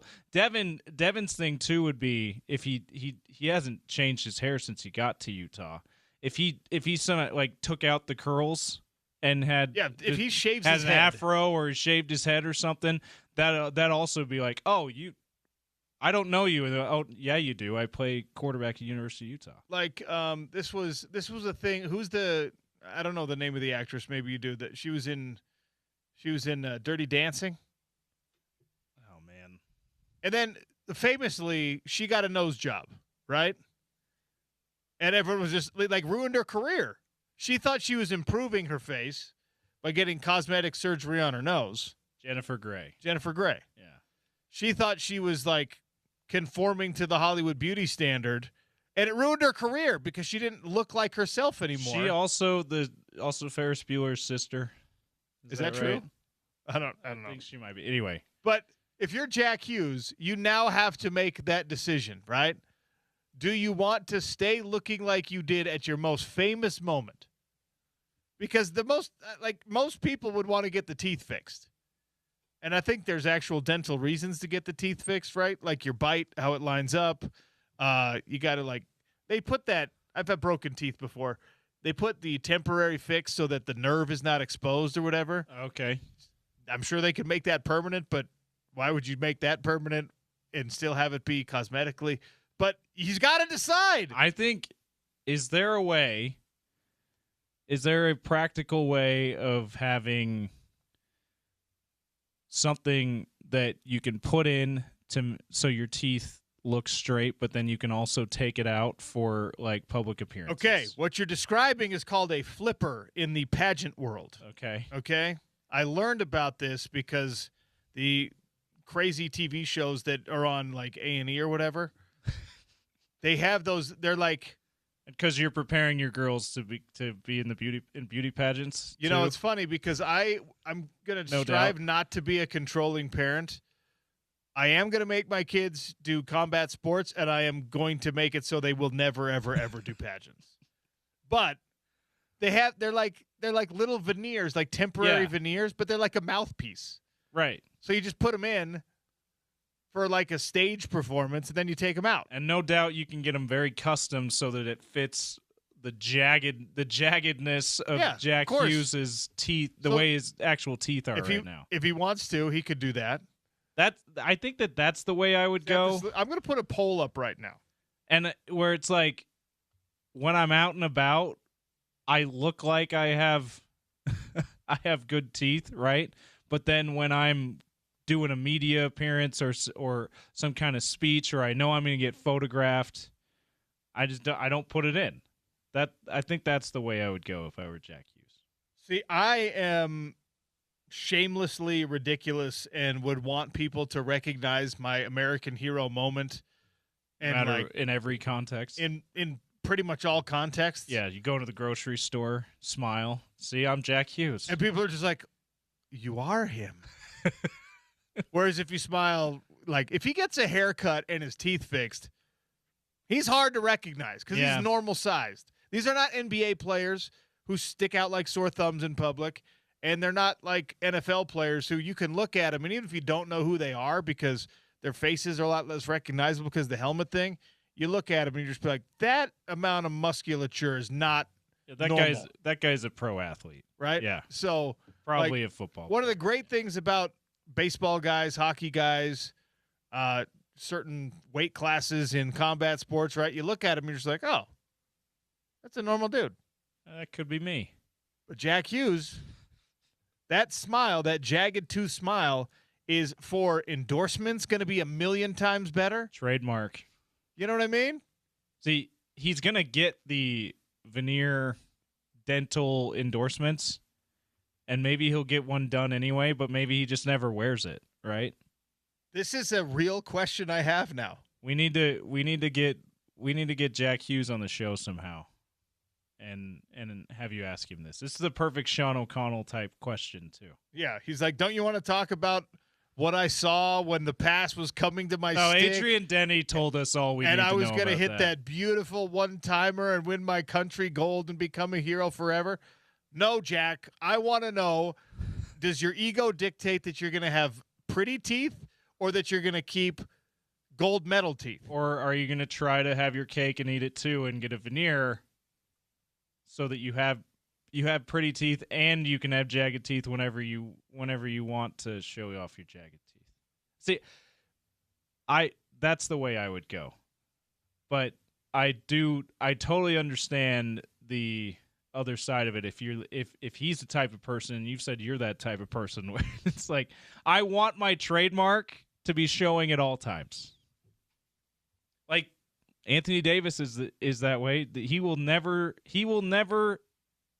shave his unibrow because he wants to have that ugly thing, ugly mustache above his eyes, because that's his trademark. Like, have you ever seen Andrei Kirilenko? His hair was very, very recognizable. Yeah, he would spike it up. He had that weird, like, Dolph Lundgren from Rocky IV hairdo or whatever.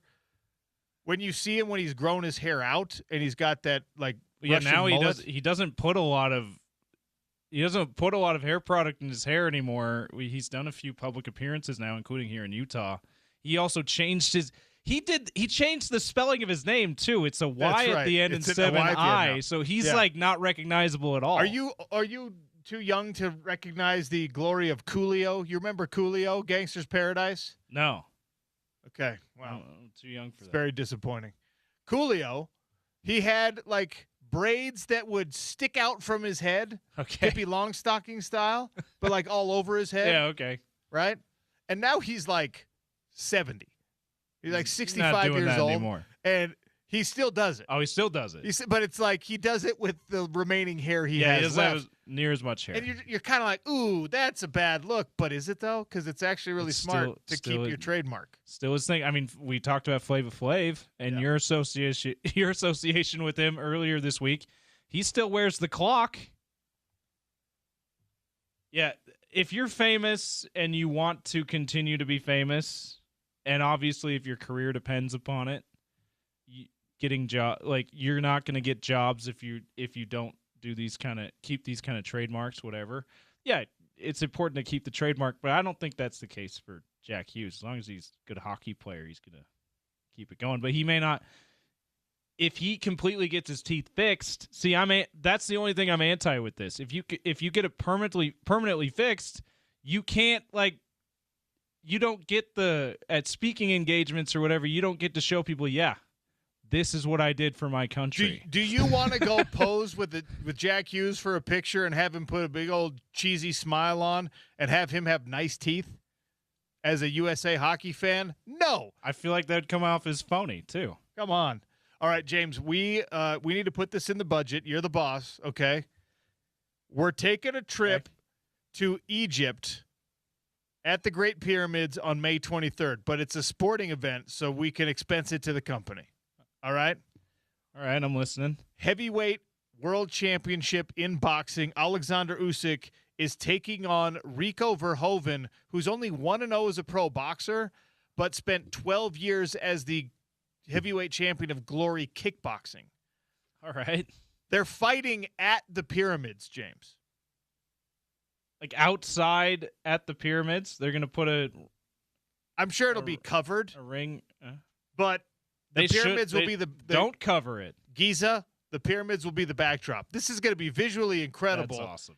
It should not be a great fight. Usyk should smoke Verhoeven in pure boxing.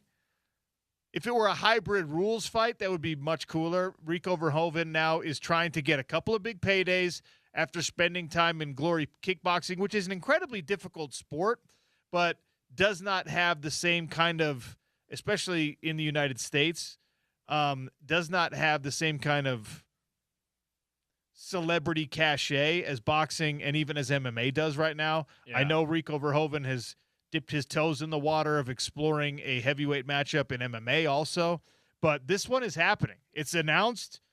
Usyk, who's undefeated as a heavyweight world boxing champion, hasn't fought in about a year, taking on a kickboxing world champion, but it's at the pyramids, James. How cool is this? That's really cool. We're going. It's going to be an official ESPN 700 trip. Are we going to try to steal the pyramids like Despicable Me? Like Carbon San Diego? I love the idea. When I saw this, I'm like, okay, what's this the equivalent of? And it's like, all right, Shohei Ohtani playing LeBron James one-on-one. Yeah, and where would it? Yeah, because the pyramids part would be is the big part of it too. Like where would this okay? Be? Here's a better analogy. Right. Okay, whoever the best lacrosse player is taking on the best hockey player in some kind of one-on-one scenario, because it's like there's a lot of similarities to those games. It's like there's a lot of it's almost like one's on skates and one's not. Yeah, it's Shohei Ohtani versus whoever the greatest cricket player is. Yeah, but in baseball. With the Taj Mahal in the background or something. That's it. Yeah. You've just drawn the perfect equivalent. There it is. Shohei versus fill in the blank of the greatest cricketer on the planet, Taj Mahal in the background. And this might be I will never be happier now in the show here, because you want to know what they're showing on the TV? Highlights of the 04 Red Sox comeback over the Yankees. Why ALCS. Are they showing that? Don't know, but I also don't care. Now it's ruined by the Dodgers winning the championship. Okay. Not only that, but the Dodgers winning the championship while everyone is wearing COVID masks. It must be okay. It looks like it's an MLB promo. What a weird time of life that was, man. Dave Roberts being a big part of the 04 comeback, and now he's winning titles as a manager. Maybe that's it. All right. Shout out 04 Red Sox. Oh, man. Speedy Roberts. 77-24 just informed me Coolio is no longer with us. Oh, no. R.I.P. He and his hair are no longer with us. I feel bad. Condolences to the Coolio family. 0626. Jack Hughes has the opportunity to do something epic. Replace his missing front tooth with a gold tooth. Oh. Just a gold tooth that says 2026 on it. Heck yeah! Have you seen Song Sung Blue yet? No. It's very good, by the way. In there, the main character that Hugh Jackman plays, he goes by the pseudonym Lightning when he performs. Okay. And it's based on a true story. His manager is his dentist. All right. Okay, perfect. He gets free dental work, presumably. And as his trademark, he does something like that. His dentist gives him a fake tooth to fill in where a missing tooth is that has a lightning bolt on it. So he says, every time you smile, you're marketing. That's perfect. So, yes, I love that.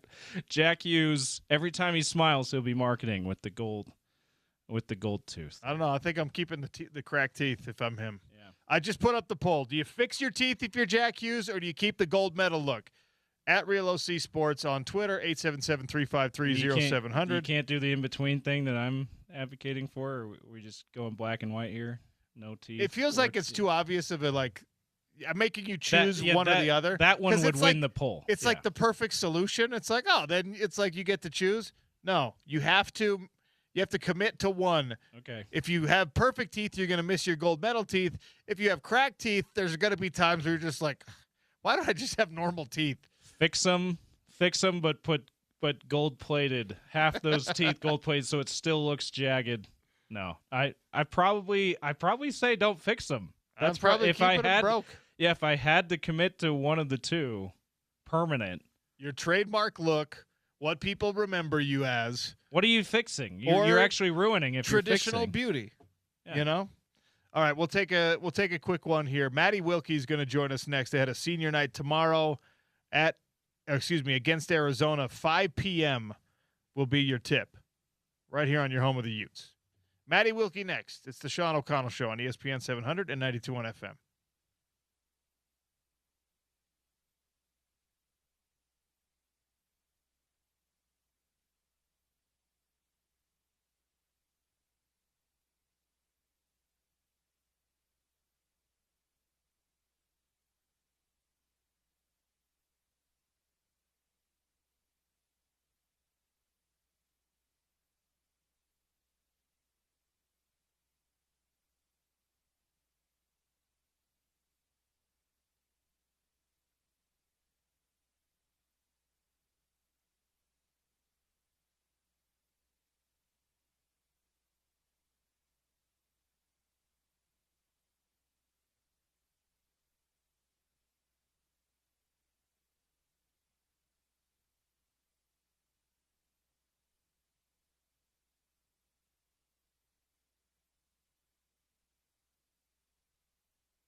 Welcome back to the Sean O'Connell Show. Welcome, Maddie Wilkie, Utah women's basketball star.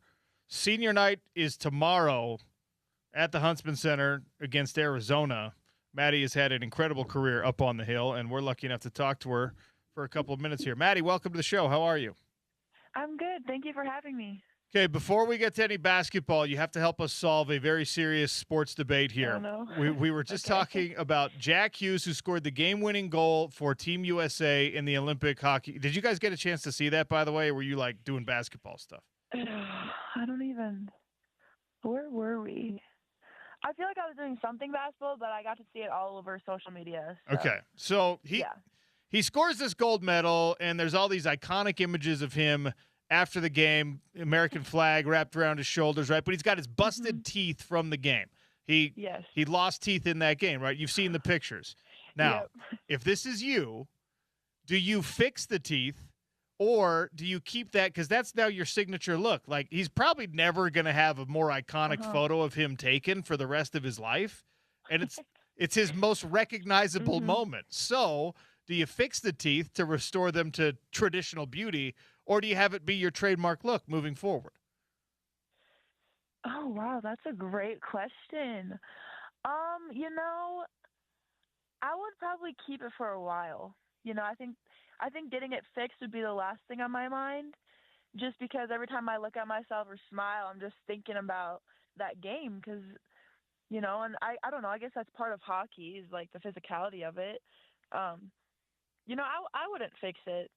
Okay. It's not a bad thing, and like, just in case people forget, just smile at them and they're like, "Oh my gosh!" Exactly. Yeah. Yes, that's where. Yeah. Okay, that's where I came out on it too. Like, people are always going to remember that moment when you smile. So, okay, Jack Hughes, don't fix your teeth. Maddie Wilkie says you're not allowed. Yes. All right, now to more important things. Basketball, senior night. When you're an athlete, it comes up on you fast, right? It feels like the days are long and the years are short, kind of like being a parent, I can tell you. But, did you ever think about this before this week, that, oh, wow, this is going to be my last one at the Huntsman Center? No. This year, I mean, there's been a lot of, it being my last year. But I think the biggest thing for me was just trying to stay present in the moment. I mean, there's so many times, we play like back to back and I would never know who we played next. Which obviously some people are like, wait, how do you not know who you play next? But I was just so locked in on being present and trying to have fun at practice that obviously it's in the back of my mind, but I think of it more as like a celebration of, everything I've been through and everything the other seniors have been through to this point. And then it obviously helps that, we need to win this game, just for the programs and like having the rest of the season. So yeah, obviously I'm like more excited, but it is really weird to think about it being my last game in Huntsman. I haven't really processed that part of it. But I think after the game, it'll start to hit me more, when the competitive side kind of wears down. So yeah. It's always interesting because, like, you're not supposed to be pensive and reflective right now. You got basketball left to play, right? Yep. But it's not like you could just ignore the fact. I mean, we all have this great memory of Maddie Wilkie hitting a buzzer beater against BYU. Yeah. We have not gone through the locker room stuff, the travel on the buses, the planes, whatever. So the fan base will probably, I can confidently say, that will be the most Maddie Wilkie moment in a lot of people's minds. But what are the moments that are going to stick out most for you, do you think? Yeah, I think just spending time with my teammates and the coaching staff, like you said, on the road, traveling, even like before practice, we put on music, and while we're waiting for everyone to get taped and, like get everything ready, there's just moments where we're like dancing, having fun. I think those are the things that stick out the most. Obviously, I mean, the half-court shot's kind of hard to forget, but no one's going to remember, like, the points and if you won or lost that game. I think it's really just, like, how people treat one another, and for me, it's all the relationships that I've created. So I'm definitely going to remember all my teammates and friends, and then off the court, just all the wonderful people I've been able to meet out here. You guys are right on the tournament bubble right now. So these games these are incredibly important. The tournament is going to be the Big 12 tournament, I should say, is going to be incredibly important. Yeah. but you have an opportunity to make the NCAA tournament for the entirety of your career. That's that's a luxury that not a lot of people have experienced on the Hill. That's not a lot, like most programs, you don't get to guarantee that. So what does that mean to you? Yeah, I think it's I'm so grateful just to be here in this opportunity. Obviously, I transferred in coming from a completely different program, and so I kind of was just I didn't really know what to expect coming in. I was just knew I was around great people and great athletes, and then kind of just let everything play out to how it's supposed to. But yeah, I think it's awesome. I mean, you grow up watching March Madness, and you're just hoping to be able to play there on that stage. And my first 2 years at Wisconsin, actually, I didn't. We had losing season, so coming here and winning was the expectation. Making the tournament was what was expected. Like that was so cool to be a part of that kind of culture of just like we're gonna give everything we have. And we never really thought about it. We never talked about it.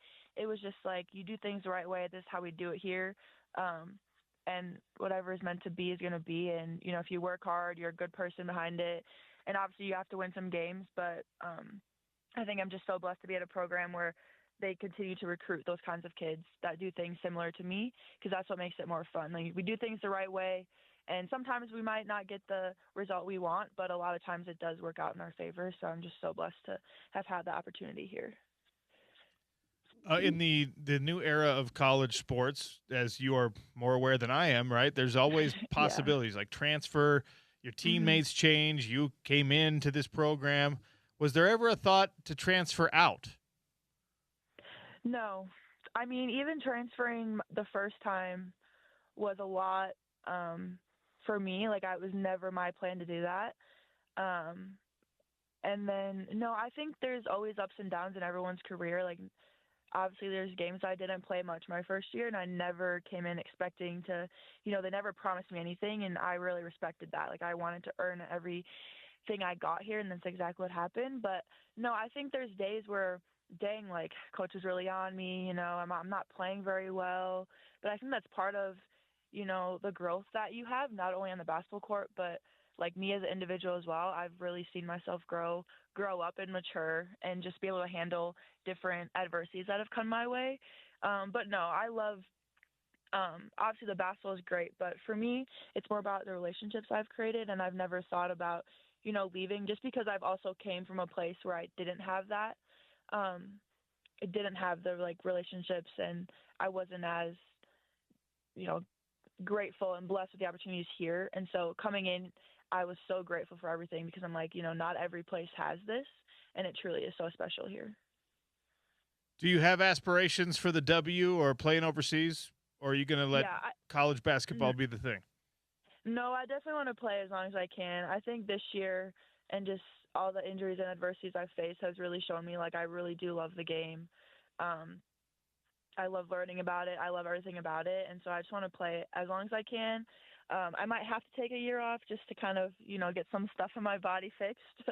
But yeah, that's the goal, is just to continue to playing just as long as I can. And I love traveling, meeting new people. So if I have the opportunity, I would love to take it.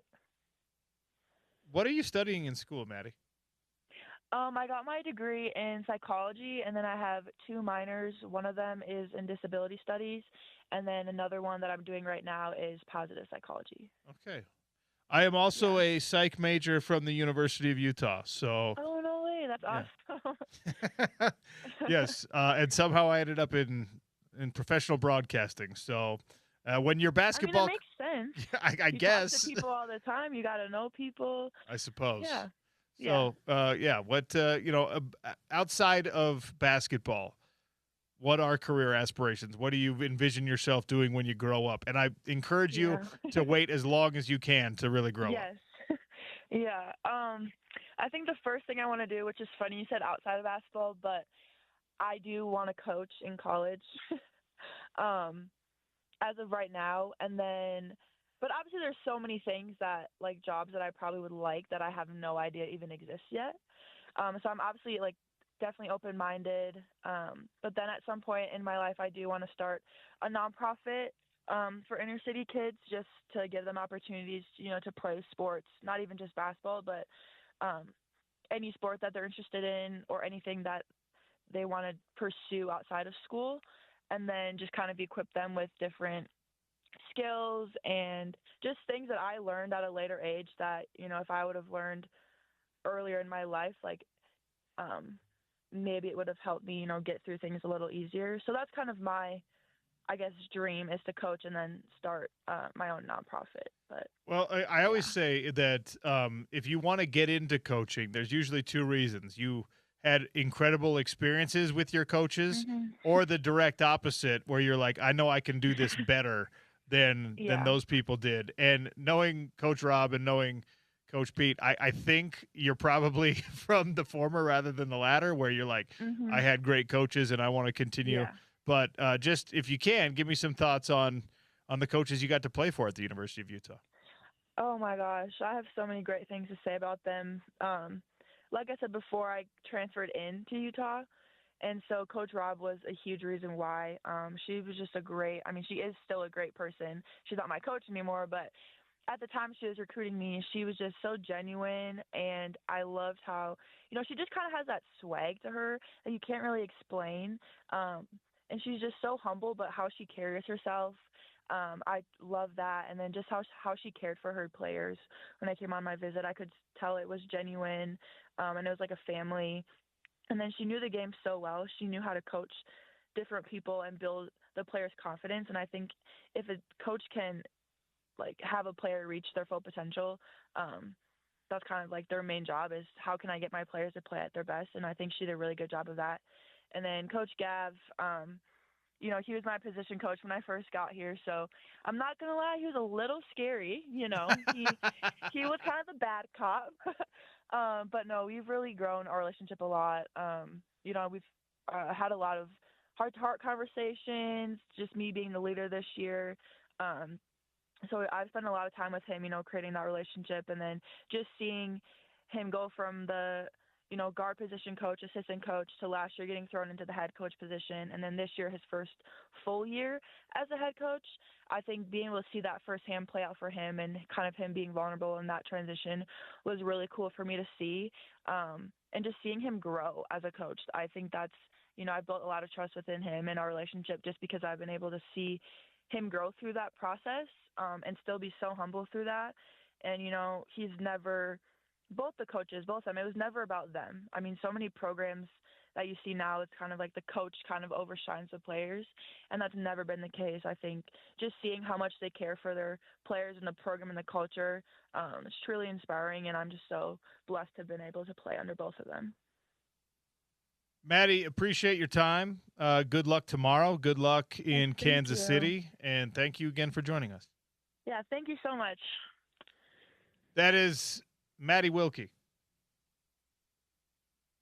She's been awesome for the University of Utah. She's given this team some great moments, and there is a path to the NCAA tournament, but you got to win. You got to beat Arizona. You got to have a nice showing in the Big 12. Utah right now is a bubble team that is being listed right now as out in bracketology, but things can change with a couple impressive performances and a surprising run potentially in the Big 12 tournament. So tomorrow, 5 o'clock, right here on ESPN 700. Pregame starts at 4:45. And then, of course, the Big 12 tournament will be next week starting on March 4th, Wednesday, and heading into Sunday. So we will keep our fingers crossed for Maddie and for the Lady Utes. We got 25 minutes until we air our grievances. Get your texting fingers ready, 877-353-0700. I owe you one more PGA Tour leaderboard update, so we'll do that in our next segment. And also, you will not believe what one NFL team allegedly asked Fernando Mendoza to do ahead of the draft. It's the Sean O'Connell Show on ESPN 700 and 92.1 FM.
Show continues here on ESPN 700 and 92.1 FM.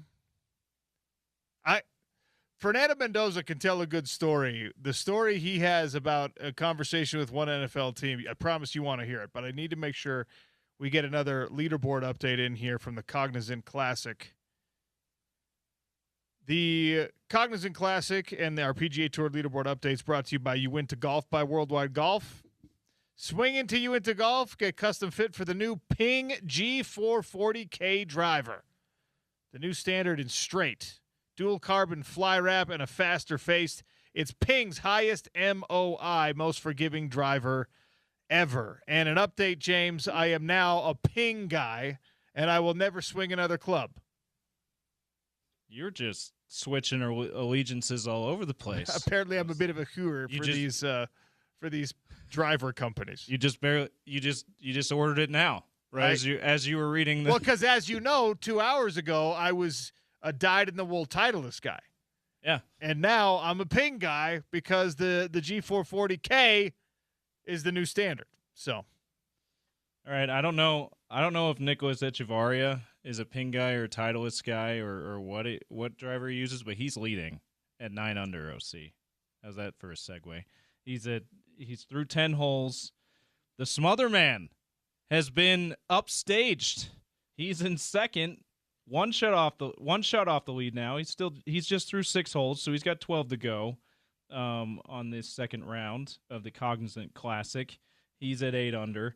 Taylor Moore is tied for third at 7 under with A.J. Ewart, the Canadian, tied for 5th. Shane Lowry is vaulted into 5th place there. He's tied for 5th with a handful of guys there at 5 under, 4 shots off the lead, and that rounds out the top 10. Once again, Tony Finau not participating, our local guy here, but that's your PGA Tour leaderboard update from the Cognizant Classic, brought to you by You Into Golf. Thank you, James. There's always these funny stories, sometimes not so funny stories, about the way that NFL teams during the interview process tried to vet people at the draft combine. You've heard the stories of guys that have come from like really challenging backgrounds, maybe have some previous arrests or things like that, and teams will try to make them upset.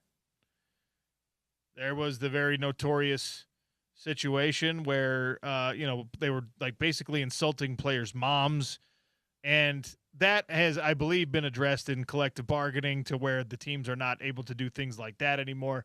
But Fernando Mendoza, speaking to in a media interview, talked about what an NFL team was like, I think mostly jokingly, but he said they asked him to get arrested before the draft so that he could potentially slide in the draft because they were interested in him and he's going to be the number 1 overall pick. And so their solution, most likely tongue-in-cheek, but maybe also a little bit not, was go get arrested and we'll still draft you in the first round.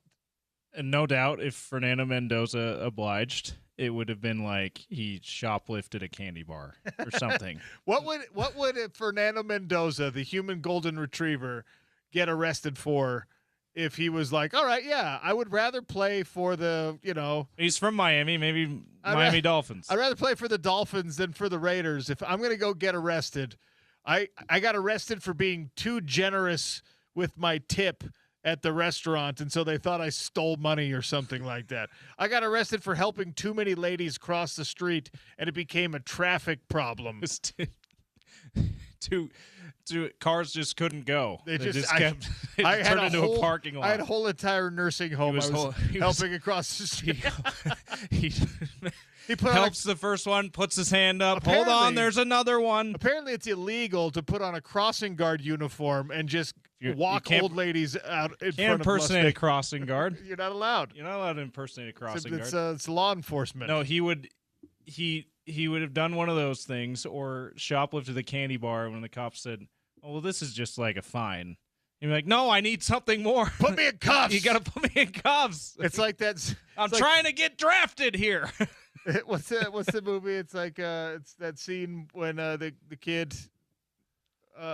Why am I blanking? Superbad. It's the scene from Superbad where McLovin, he's like, "Hey, will you drag me out of the party in handcuffs so I look cooler in front of everyone?" And the cops are like, "Yeah, we'll do." Yeah, I thought that's where you're going with. I thought I thought these teams were like jokingly saying you have too squeaky clean. Like people are worried you're soft because you're so nice. We need you to get arrested so that you can seem tougher. I thought that's where you're going with this story. Well, they want him to slide in the draft, but it would serve that purpose also. Imagine the street cred that Fernando Mendoza can get himself if he, like, I don't know, walk up and, like, punch Roger Goodell in the face at the combine or something.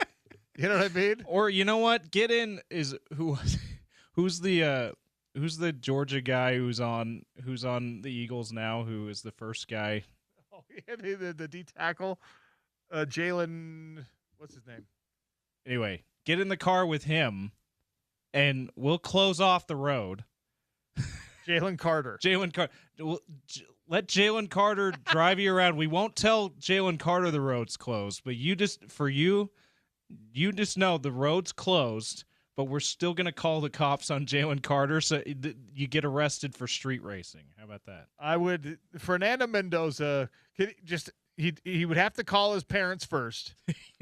Just be like, hey. Is it all right if I go street racing? Just so you know, he calls his mom mommy because not like M-O-M-M-Y, but mommy like because Cuban mommy. Because of the Latin flavor, yeah. He would have to call his mom and just be like, hey, you're going to see me on the news tonight.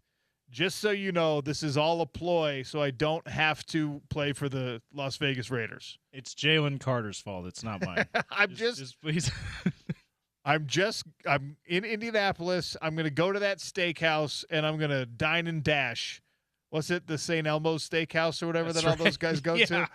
I'm dining and dashing there on a $1,500 bill, and that's going to get me arrested. I was in Indy for a previous job for a conference at the JW Marriott was where the conference was being held.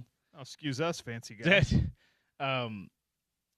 So, just off downtown, I was thinking, the boss was going to take us to dinner. He'd been to Indy a lot. He was going to take us to dinner, and I'm thinking, going to St. Elmo's. I'm so excited about this. He didn't tell us where, but I'm like, of course we're going to St. Elmo's. Instead, we went to this really nice seafood restaurant that he apparently loves. Okay. I'm looking at this, and the assumption was it's on him, but it wasn't.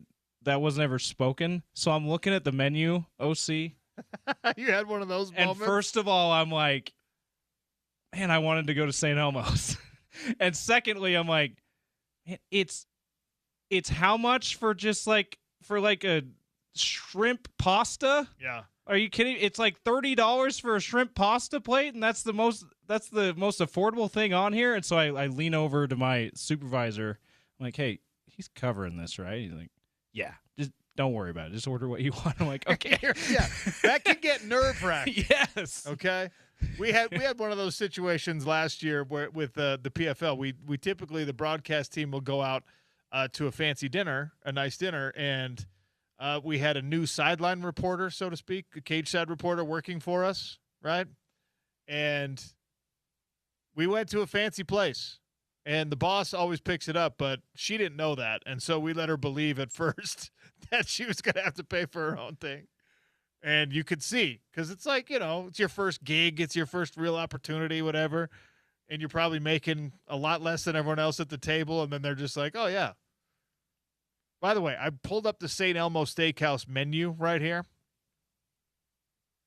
Fine dining. I love food, okay? People probably know this by looking at me, but also by listening to me. I'm a foodie. I love eating things. I can't go to a city that I've never been to before without trying their most famous restaurant, or at least trying their most famous dish, because I think that's just part of the travel experience. St. Elmo's, the iconic steakhouse where, this is guaranteed their best week of the year, because every NFL team goes there and all the players there and all the agents there and things like that. It's I'm going to say it's pretty reasonable, James. Really? It's kind of like you're now a world famous steakhouse, and you are hosting the NFL. You could charge whatever you want right now, but the menu is kind of like if you go around the corner to Ruth's Chris, If you go to Spencer's, if you go to any of the places, any of the higher-end steakhouses that are available here in Salt Lake City, it's the same thing. These are the same prices that you would be paying. Tomahawk steak is, $100+ and a big fat ribeye is about $100. It's just exactly like that. So I applaud the owners of St. Elmo's, who I've never met before, for not using their notoriety, especially during Combine Week, to jack up the prices. You're just trying to schmooze them so they give you a free meal. You're not going to Indy for PFL fight this year, are you? No. Okay. Unfortunately not. Okay, then never mind. I'm sorry to have assumed an ulterior I motive. will say this, though. St. Elmo lobster mac and cheese on your list of sides for $36. Get out of here. Get out of here. I think I pinpointed the seafood place we went to. The Ocean Air Seafood Room, I think is what it was. All right. In Indy. It was very good. Okay. I just thought we were going to St. Elmo. Why are you getting seafood in a land Lakes region, I guess. Yeah. Close to the ocean than you would think. So, Fernando Mendoza, what would you arrest Fernando? What would Fernando Mendoza get arrested for? It is the funniest thing possible to think of that. To think of Fernando Mendoza. 877-353-0700. Wrong answers only. NFL teams like, Fernando, we want you to slide to us. You need to get arrested. And then when the cops show up, just do the McLovin thing. Be like, officer, I am totally going to comply, but I want to give the appearance of toughness, and I'm going to look like I'm resisting arrest here or whatever. And the cops would just be like, didn't you just win the Heisman? Yes. All right. Can I get a picture with you? Yes. Okay. Can I headbutt you, officer? So that my NFL teammates. Well, you're gonna have to let me get two pictures. Yeah. Sign one of them. I can sell the other. You have to sign an autograph. I mean, if you're Fernando Mendoza, you have the opportunity to do the funniest thing possible here, where you're just like on the front page of a newspaper, Fernando Mendoza resisting arrest.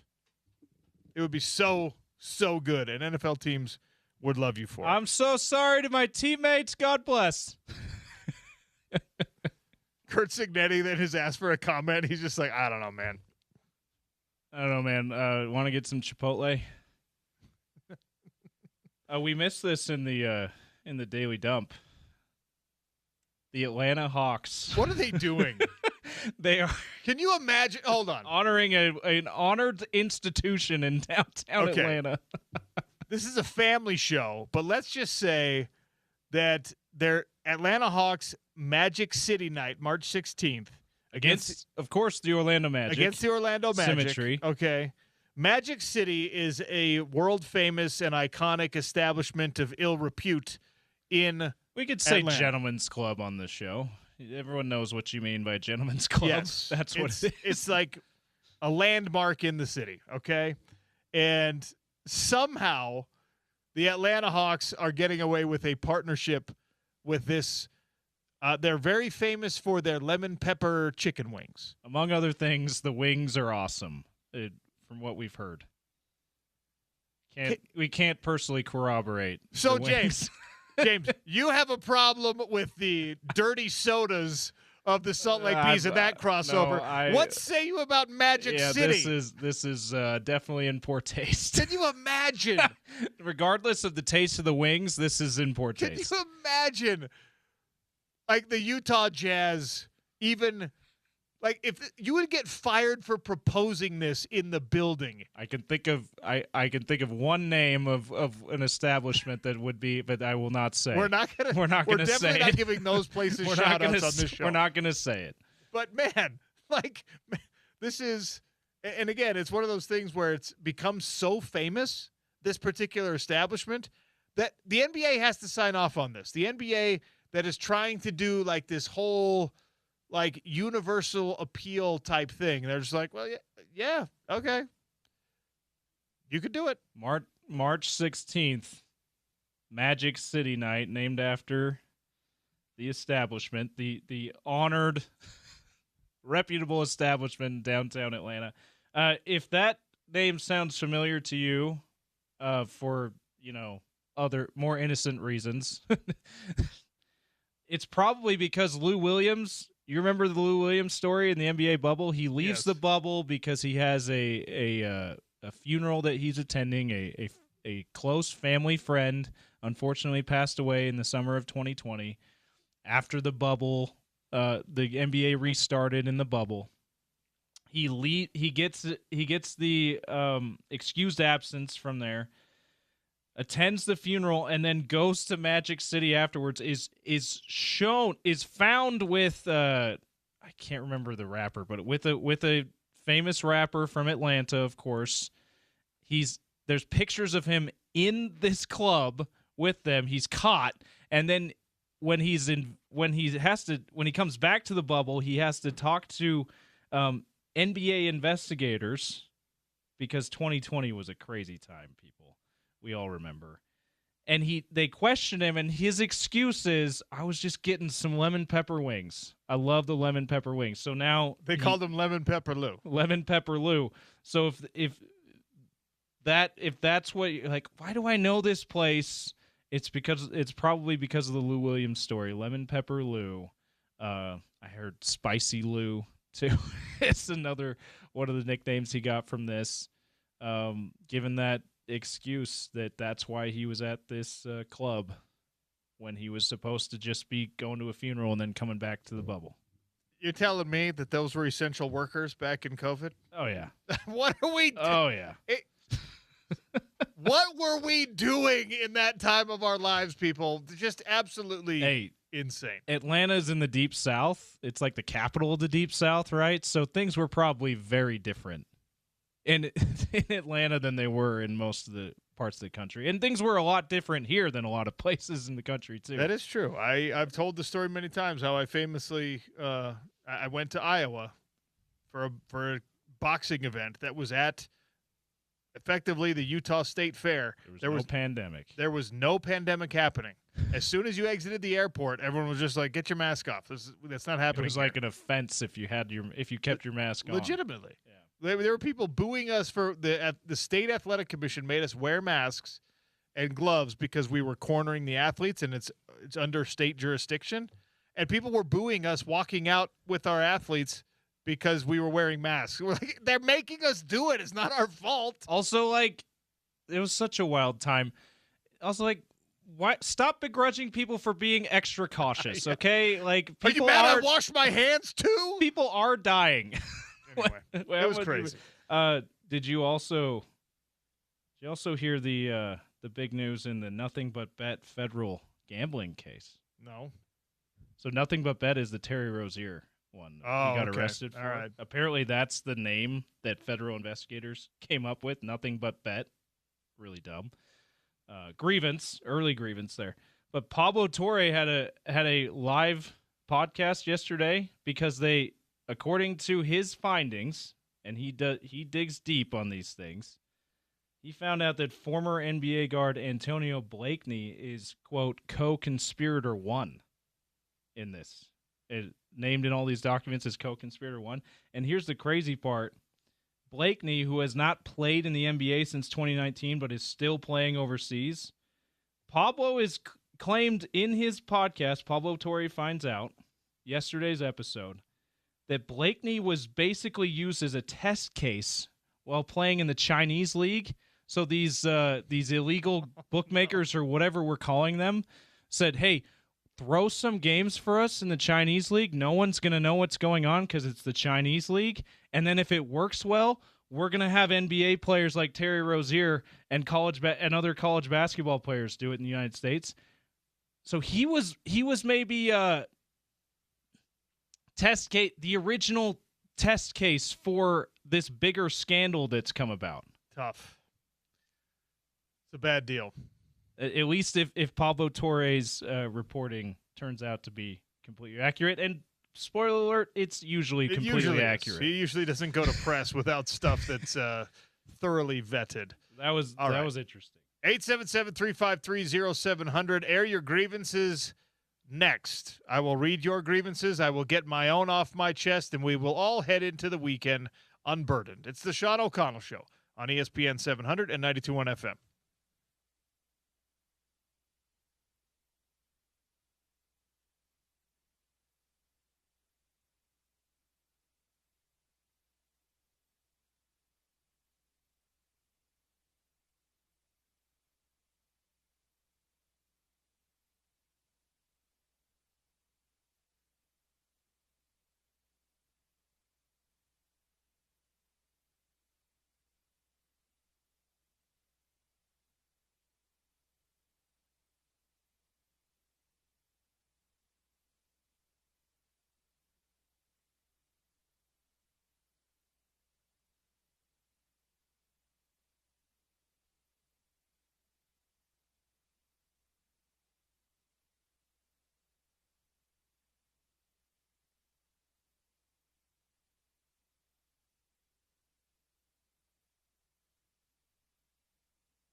877-353-0700. That's how you can text us and air your grievances. You can also tweet them at Real OC Sports if you'd rather do that. If you want to call us and give us a sauna update or something, 877-353-0700 is also We missed you, the Alec. number It's been there. too long. All right. First grievance actually came in with a bonus. What a very cute, adorable puppy. Thank you for sending us the pictures, and congratulations to your family for adding a new member. Half Rottweiler, half German Shepherd, probably be 100 pounds when she's full grown. My son's new best friend. I love that. A very, very adorable dog. I have a deep affection for Rottweilers because of Good Dog Carl books. Remember the old Good Dog Carl books? No words in them, just Good Dog Carl. I always loved those. I always wanted a Rottweiler. And then for some reason I never got one as an adult. I don't know. Yeah, you've gone with the Mastiffs. Yeah. All right. My grievance today is when people don't return their shopping cart to the cart receptacle. Come on. What are we doing, folks? You're telling me you pushed the cart around for 25 or 30 minutes and then you didn't take another 10 or 15 seconds to return the cart properly? Absolutely always return the cart to the cart corral, the cart receptacle, walk it back into the front of the store. Or at the very, very least, the laziest way you can do this is you see someone else getting out of their car that's kind of near you and they're about to walk into the store. You say, hey, you need a cart? And most of the time they're taken off guard. Well, yes, I do need a cart. Here's mine. Take it. And now it's off your hands. Don't be lazy with your carts. We live in a society. Common courtesy, people. There was back when one of the night shows on ESPN radio was Freddie and Fitzsimmons. Now Freddie and Harry earlier in the day. Fitzsimmons still on at night.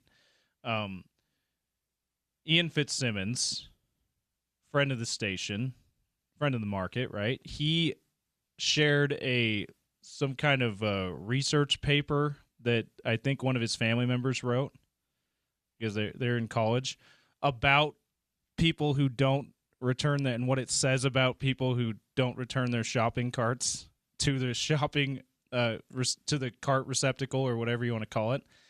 And he said that his claim was it's those people that need more government. They need laws to tell them that they have to do that kind of stuff. So yeah, which I heard that and went, we're getting this deep about it? But yes, I hate it too. Like, so if you don't want laws and want citations for this kind of thing, and you're someone who can just do this because it's the right thing to do, put the cart back. It's not very hard. Let's see, from Jordan. Grievance against people who don't re-rack their weights at the gym. You're motivated enough to go lift weights, but too lazy to put them away. Come on, it's part of the process. It is the gym equivalent of leaving your cart in the parking stall. It's the same thing. You're the same people. By the way, the Venn diagram of folks who don't return their carts and don't re-rack their weights, it's just a circle. It's all the same people. It's the same people. All right? They're the people who talk too loud on their cell phones. They're the people who chew too loud when they eat. They're the people who don't return their carts. They don't re-rack their weights. It's the discourteous few ruining it for all. The people who massage their partner in the sauna. No, same people. That's a different level. That's a different level. All right, I have a grievance I have to air, okay? My grievance right now, and our computer overlords are listening, and so they're probably going to find some way to punish me, but I'm resistant to the whole AI takeover of our society, all right? I don't like it. I don't want it. I'm bothered by it. Please just do the thing where you read for yourself, where you think for yourself. Here's my latest problem. When you get an email or you get a text message, if you have the latest iPhone update, there is, before you open the email, there is like a summary, an AI summary of what's in the email, an AI summary of what's in the text. It's a descriptive sentence telling you what is in the text. So even if I said yeah back to you, it'll have a descriptive sentence? It would be something like affirmative answer to the question. It's the most obnoxious thing. Now, I'm fine with the way it's always been done. where you had the little tiny, the little preview of the text, the first few words of the message, then you could open that bad boy up. Yeah. Okay? And if you're out there saying like, oh, this guy, he's stuck in the past, AI is the best thing ever. Oh, you really think so? Because did you hear about this research project that was recently conducted? Let me pull this bad boy up, and I'll tell you how great artificial intelligence is, AI is. Okay? They had the top 3 AI engines, and I want to make sure I pull this up properly so that I give you the right ones. They had the top 3 play Risk effectively, do a war game, okay? And in the simulation where they had the top 3, the most common AI engines used right now. All right, okay, here it is. Anthropic's Claude, OpenAI's ChatGPT, and Google's Gemini were all pitted against one another by a professor of strategy at King's College London. All right? He put these 3 very widespread, commonly used, far down the road of development AIs against one another in a war game simulation. Conflict simulation to get a better understanding of how they would navigate the strategic escalation ladder. And guess what happened, James? Guess what happened, all of you out there? The AIs deployed nuclear weapons 95% of the time in this simulation. I was going to say they destroyed the world. That absolutely 95% of the time. And guess what else is interesting? They also refused to surrender. AI would never surrender. They would rather burn it all down than surrender.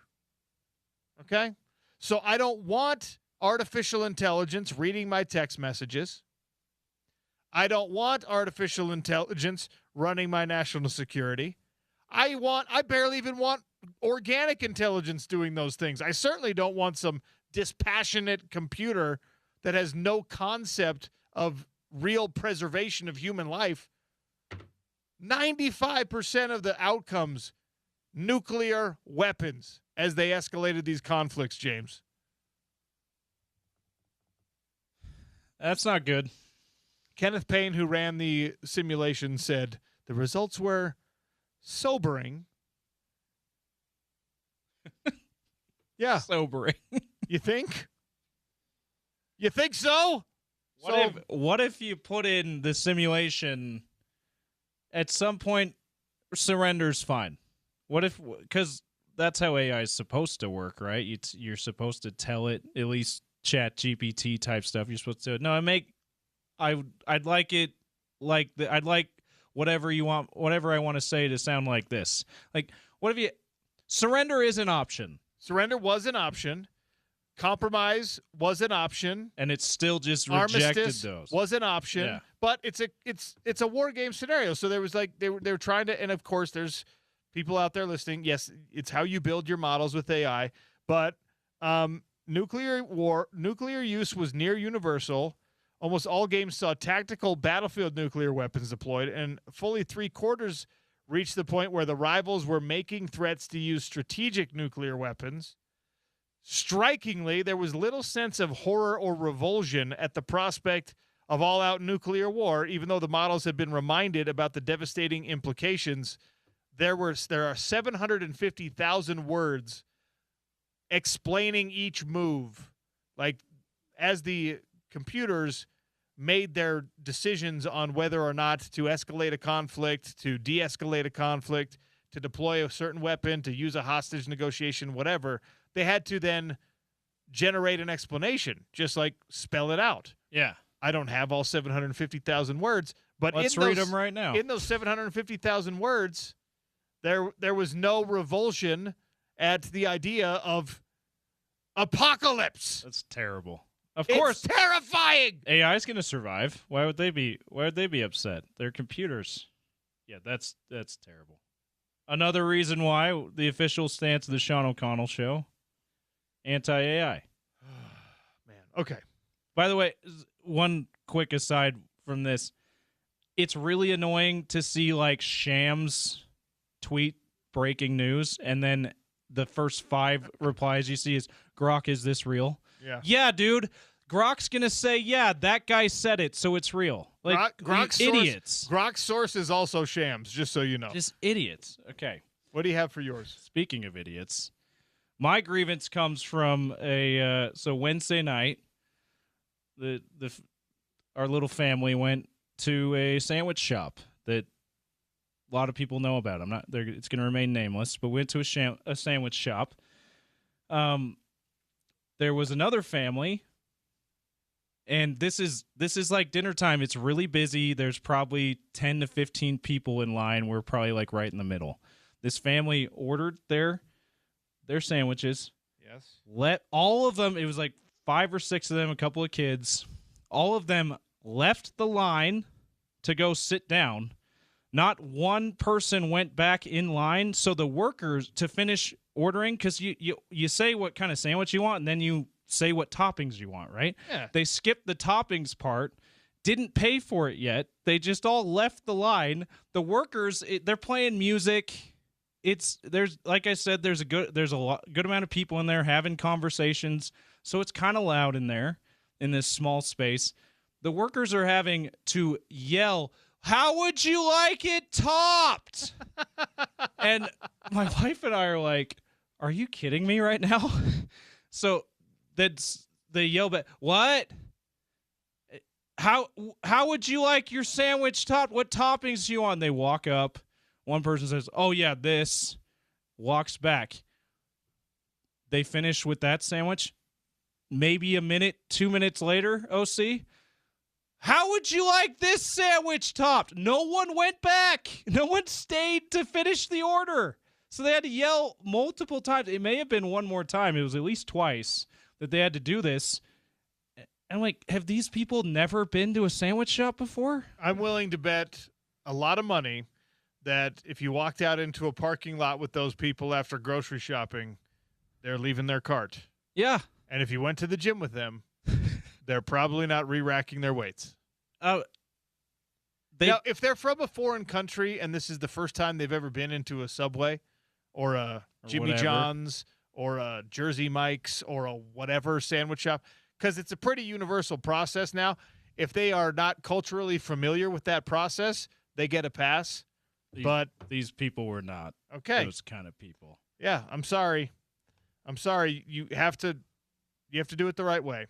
And just they were just kind of loud talkers too. We could hear anyway. They were an irritating group of people. So grievance, you got to stay in line till they finish making your sandwich. You're holding up everybody else trying to get dinner for that night. This from Zach. Grievance from my wife waking me from my blissful REM sleep to let me know I'm snoring too loudly for her, so I can go back to sleep for a couple hours. No, you don't. Listen, if your spouse is snoring too loud, you go sleep in another room. You don't interrupt someone's wonderful night's sleep. Or you know what? It's tough, but it's doable. You just try to find a way to sleep through it. It'll take a minute, but you try to find a way. You close your eyes, count sheep, whatever. Try to find a way to sleep through it. Yeah. 2 grievances this week from Jordan. Number one, people who post videos of themselves eating. Trying to find a logical reason as to why someone might find that appealing. It's nasty, all right? Especially the sound of it is nasty, gross. Chew with your mouths closed, people. And then the second grievance, the people on my community page who think they live in Compton. Every time there's a loud noise, they think there's been a shooting or some other catastrophic event. We live in the most boring states in the United States of America. Why my neighbors believe we should have regular shootings in Utah County is beyond me. So there's apparently a person, a watchdog neighbor, that every time there's a loud noise, there was a shooting in the neighborhood again. Nope. Someone slammed their door. We still live in Lehigh. There's not been a shooting. We're in Alpine. That was just somebody dropping something. Hey, you know what? at least if in the very rare event that there would be something dangerous like that happening, at least you have one person who's really alert, you know? Yeah, but then you got a boy who cried wolf situation. Yeah, that's a good point.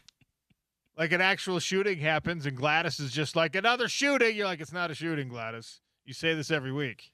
She calls the cops. The cops are like, okay, like, we'll be there in 14 hours because you keep telling us the same thing. All right. Also from 1943, we needed Spence to update us on how his fight went last weekend. I think that's right. I think he was talking about this weekend. Oh, this coming week. Because he actually, and unfortunately, even if it was last weekend, he won't be able to tell us because he's out. But I think, because he's going to a wedding. Yeah. He's going to see this friend this weekend. And I weekend. think that's what he was talking about. I think he's going to see that friend that needs a good whooping at this wedding. I think was the context of that, maybe. Yeah. So we'll try to get an update from Spence, but it will be next Friday in that airing of grievances. Yeah, and on the bright side for you, OC, we have someone who's going to on air actually be on your side about the Salt Lake Bees alternate identity in crosstalk. Goodness. Last grievance, and then we'll take a break for crosstalk from Adam. Very grateful for the warm weather so I can be out golfing. However, my grievance is when I'm waiting for a group on the tee box and none of the golfers in front of me are hitting their dang ball. You don't have to play super fast, but just don't stand around. Another example of the discourteous few.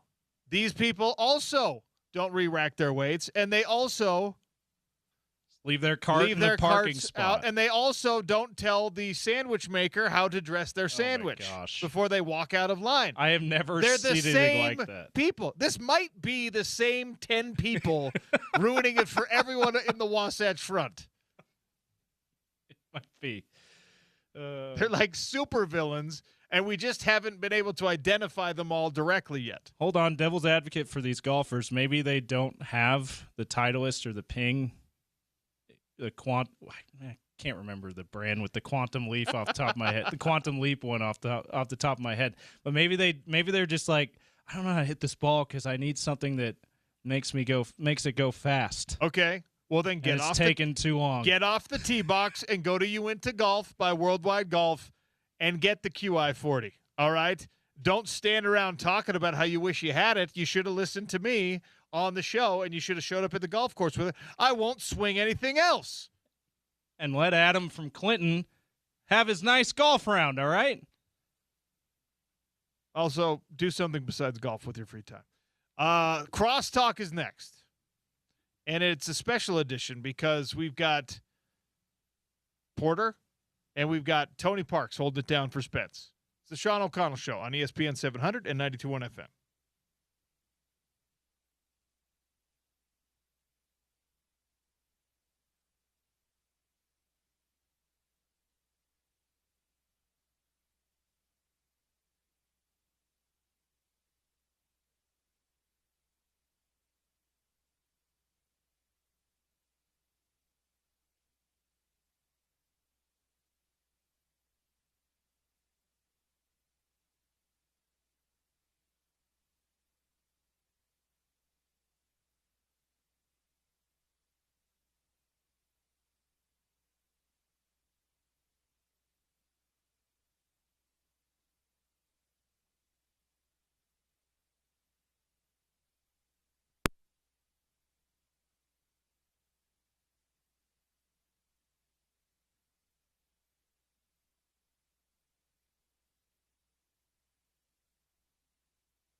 Sean O'Connell Show, wrapping things up here, and that means we turn you over to the drive. No Spence Checketts today. Porter and Tony Parks holding it down for the next 4 hours.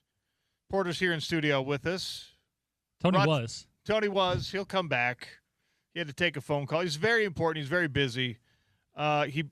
James probably told him to get out of here because he didn't want any support for my opinion that the Utah Dirty Sodas is a good alternative branding opportunity. He's contractually obligated on that one. We won't All right. ask Tony. You have to help us answer an existential question that came up on the show today. Yes, always. You had a bunch of good ones today. If you're Jack Hughes and the iconic photo of you taken with the American flag draped around your shoulders, gold medal goal, freshly scored, a little blood on your lip and on your sweater, the most recognizable photo of you that will ever be taken in your lifetime, you have cracked teeth. You're missing some chiclets. Mm-hmm.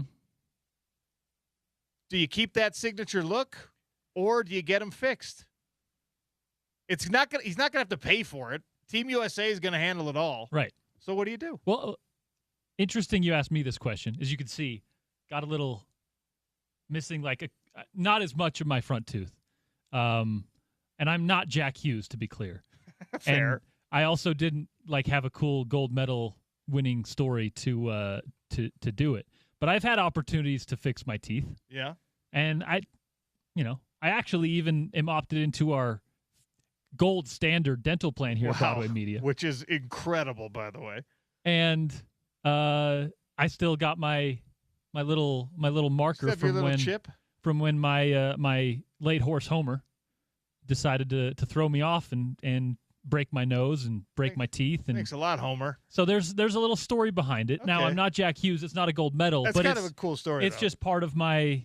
It's just part of me. So yeah. I've kept it. Part of your experience. Tony Parks here in studio with us as we wrap it up. Oh, by the way, Crosstalk brought to you by friends at Advanced Window Products, 801-850-9100 for $2,500 off, 10 windows or more. Tony, Jack Hughes scored a gold medal goal and had an iconic photograph taken of him grinning ear to ear with jacked up teeth from something that happened in that same game. It is now his signature look. It is the most memorable image of Jack Hughes that will ever exist.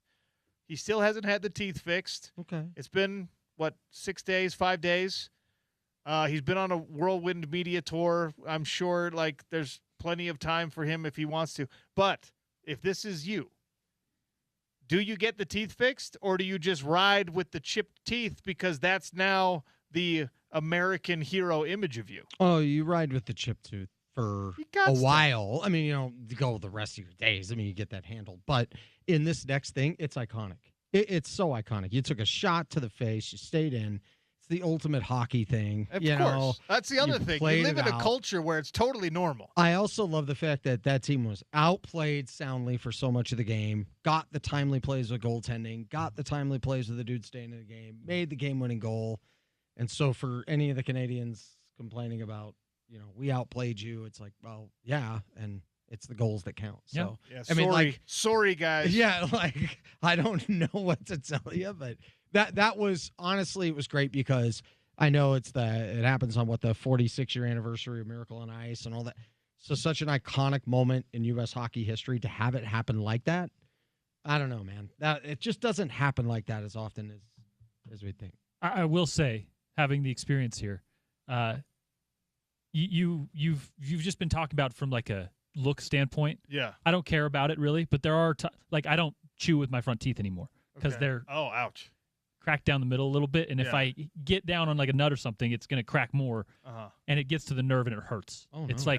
And with Homeboy, his is half his tooth. Yeah. There's no way that it hasn't gotten to a little bit of the nerves. It probably doesn't feel good, and it affects you trying to eat. I had actually that a very similar break on a front tooth where it was his is kind of the bottom half came off. Mine, it was a diagonal almost. Yeah. And absolutely the nerve is exposed, but they can just put the epoxy just over the nerve and deaden that nerve. And so it's not ideal, but I mean, I have fake teeth now. So why is that? I got veneers. Because you had a career getting punched in the face. You get punched in the face or something? You were good at it. But I was really good at getting punched in the face. Meaning you were good at the sport, obviously. As you have heard on the Joe Rogan Experience, you're very good at getting punched in the face. Yeah, you can punch me in the face so many times that you get tired. You are like having very minimal experience in that space. You are like the worst opponent to come up on a sheet. You're like, I could kick this guy's ass and he's not going to go down. Yeah. He's just going to stand in front of me and keep punching. It's not the prettiest way to do it, but sometimes it worked. You know, you always have people in this world who metaphorically, things hit them hard and they keep going and they don't give up, and it's nice. Yeah. It's a great story to tell. Maybe I could tell a few of those stories like that. I will never, ever be able to tell the stories of, like, getting on a Bronco and for 8 seconds and trying to hang on. Like, there's certain sports. We can test that one. No, Porter could make that happen. I won't even try. We could do that tomorrow. I know, and you will not find me out. But like Come on. You genuinely to play in a sport, and hockey players face this too. Yes. And NFL players, college football, whatever. College football and the actual sport where you step in a ring, and it goes to, like, you actually walked the walk in that way. I try to tell people, like, there's a different level of respect here when it comes to because you and I'm not just nice being of nice. you to say. There's a college basketball coach who grew up in a dojo, and he talks about, like, no, I try to coach my guys to understand life's going to hit you in the face. When you go into a sport you're going to get hit. You just got to know how to react. Yeah. And it sounds nice until it happens. And I went with a group of buddies to watch a fight that you were in. No joke. We're into it. I'm hoping you win. I'm cheering you on. And dude drops you. Boom. And I'm like, oh. And then you tap out and you lose. But you still kept going. Then going. And then you win a championship and you have a 2 comma check. And the point is the fact that there's, I don't know. I'm like, there's a different reality to actually getting hit in the face. Well, here's the thing, though. The literal getting hit in the face and still moving forward is actually a lot easier than, like, the metaphorical getting hit in the face and moving forward with, like, losing a job and having to figure out after that, a divorce or difficulties with family in any regard, like, I would so much rather get punched in the face and have to keep fighting forward than to, like, lose a job. Right. And everyone's been through that. Yeah. So it's funny because we glorify, and I'm glad we do because it worked out for me nicely. We glorify the resilience that you can see, the literal resilience you can see of, like, a hockey player continuing to play with broken teeth, or, me getting knocked down and coming back the next fight, or getting knocked down and then in the same fight still finding a way to win. Right? We glorify that in sport, like the guy that gets smashed in a football game and then he throws a game-winning touchdown, whatever. We glorify that. And we romanticize it. But I just want to remind people out there, you have actually done things harder than that in your life already. Interesting.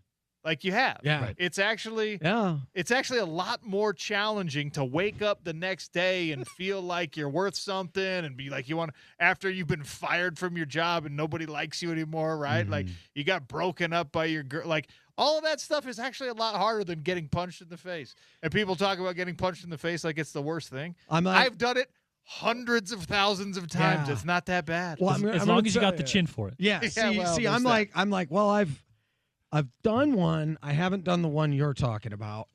So, I'm just glad I haven't had to do both. Yeah, you know what I mean? I'm like, doing both sucks. You know what? All right, fine. All right, let's say you get fired from your job and your boss kicks your ass. And you get punched in the face.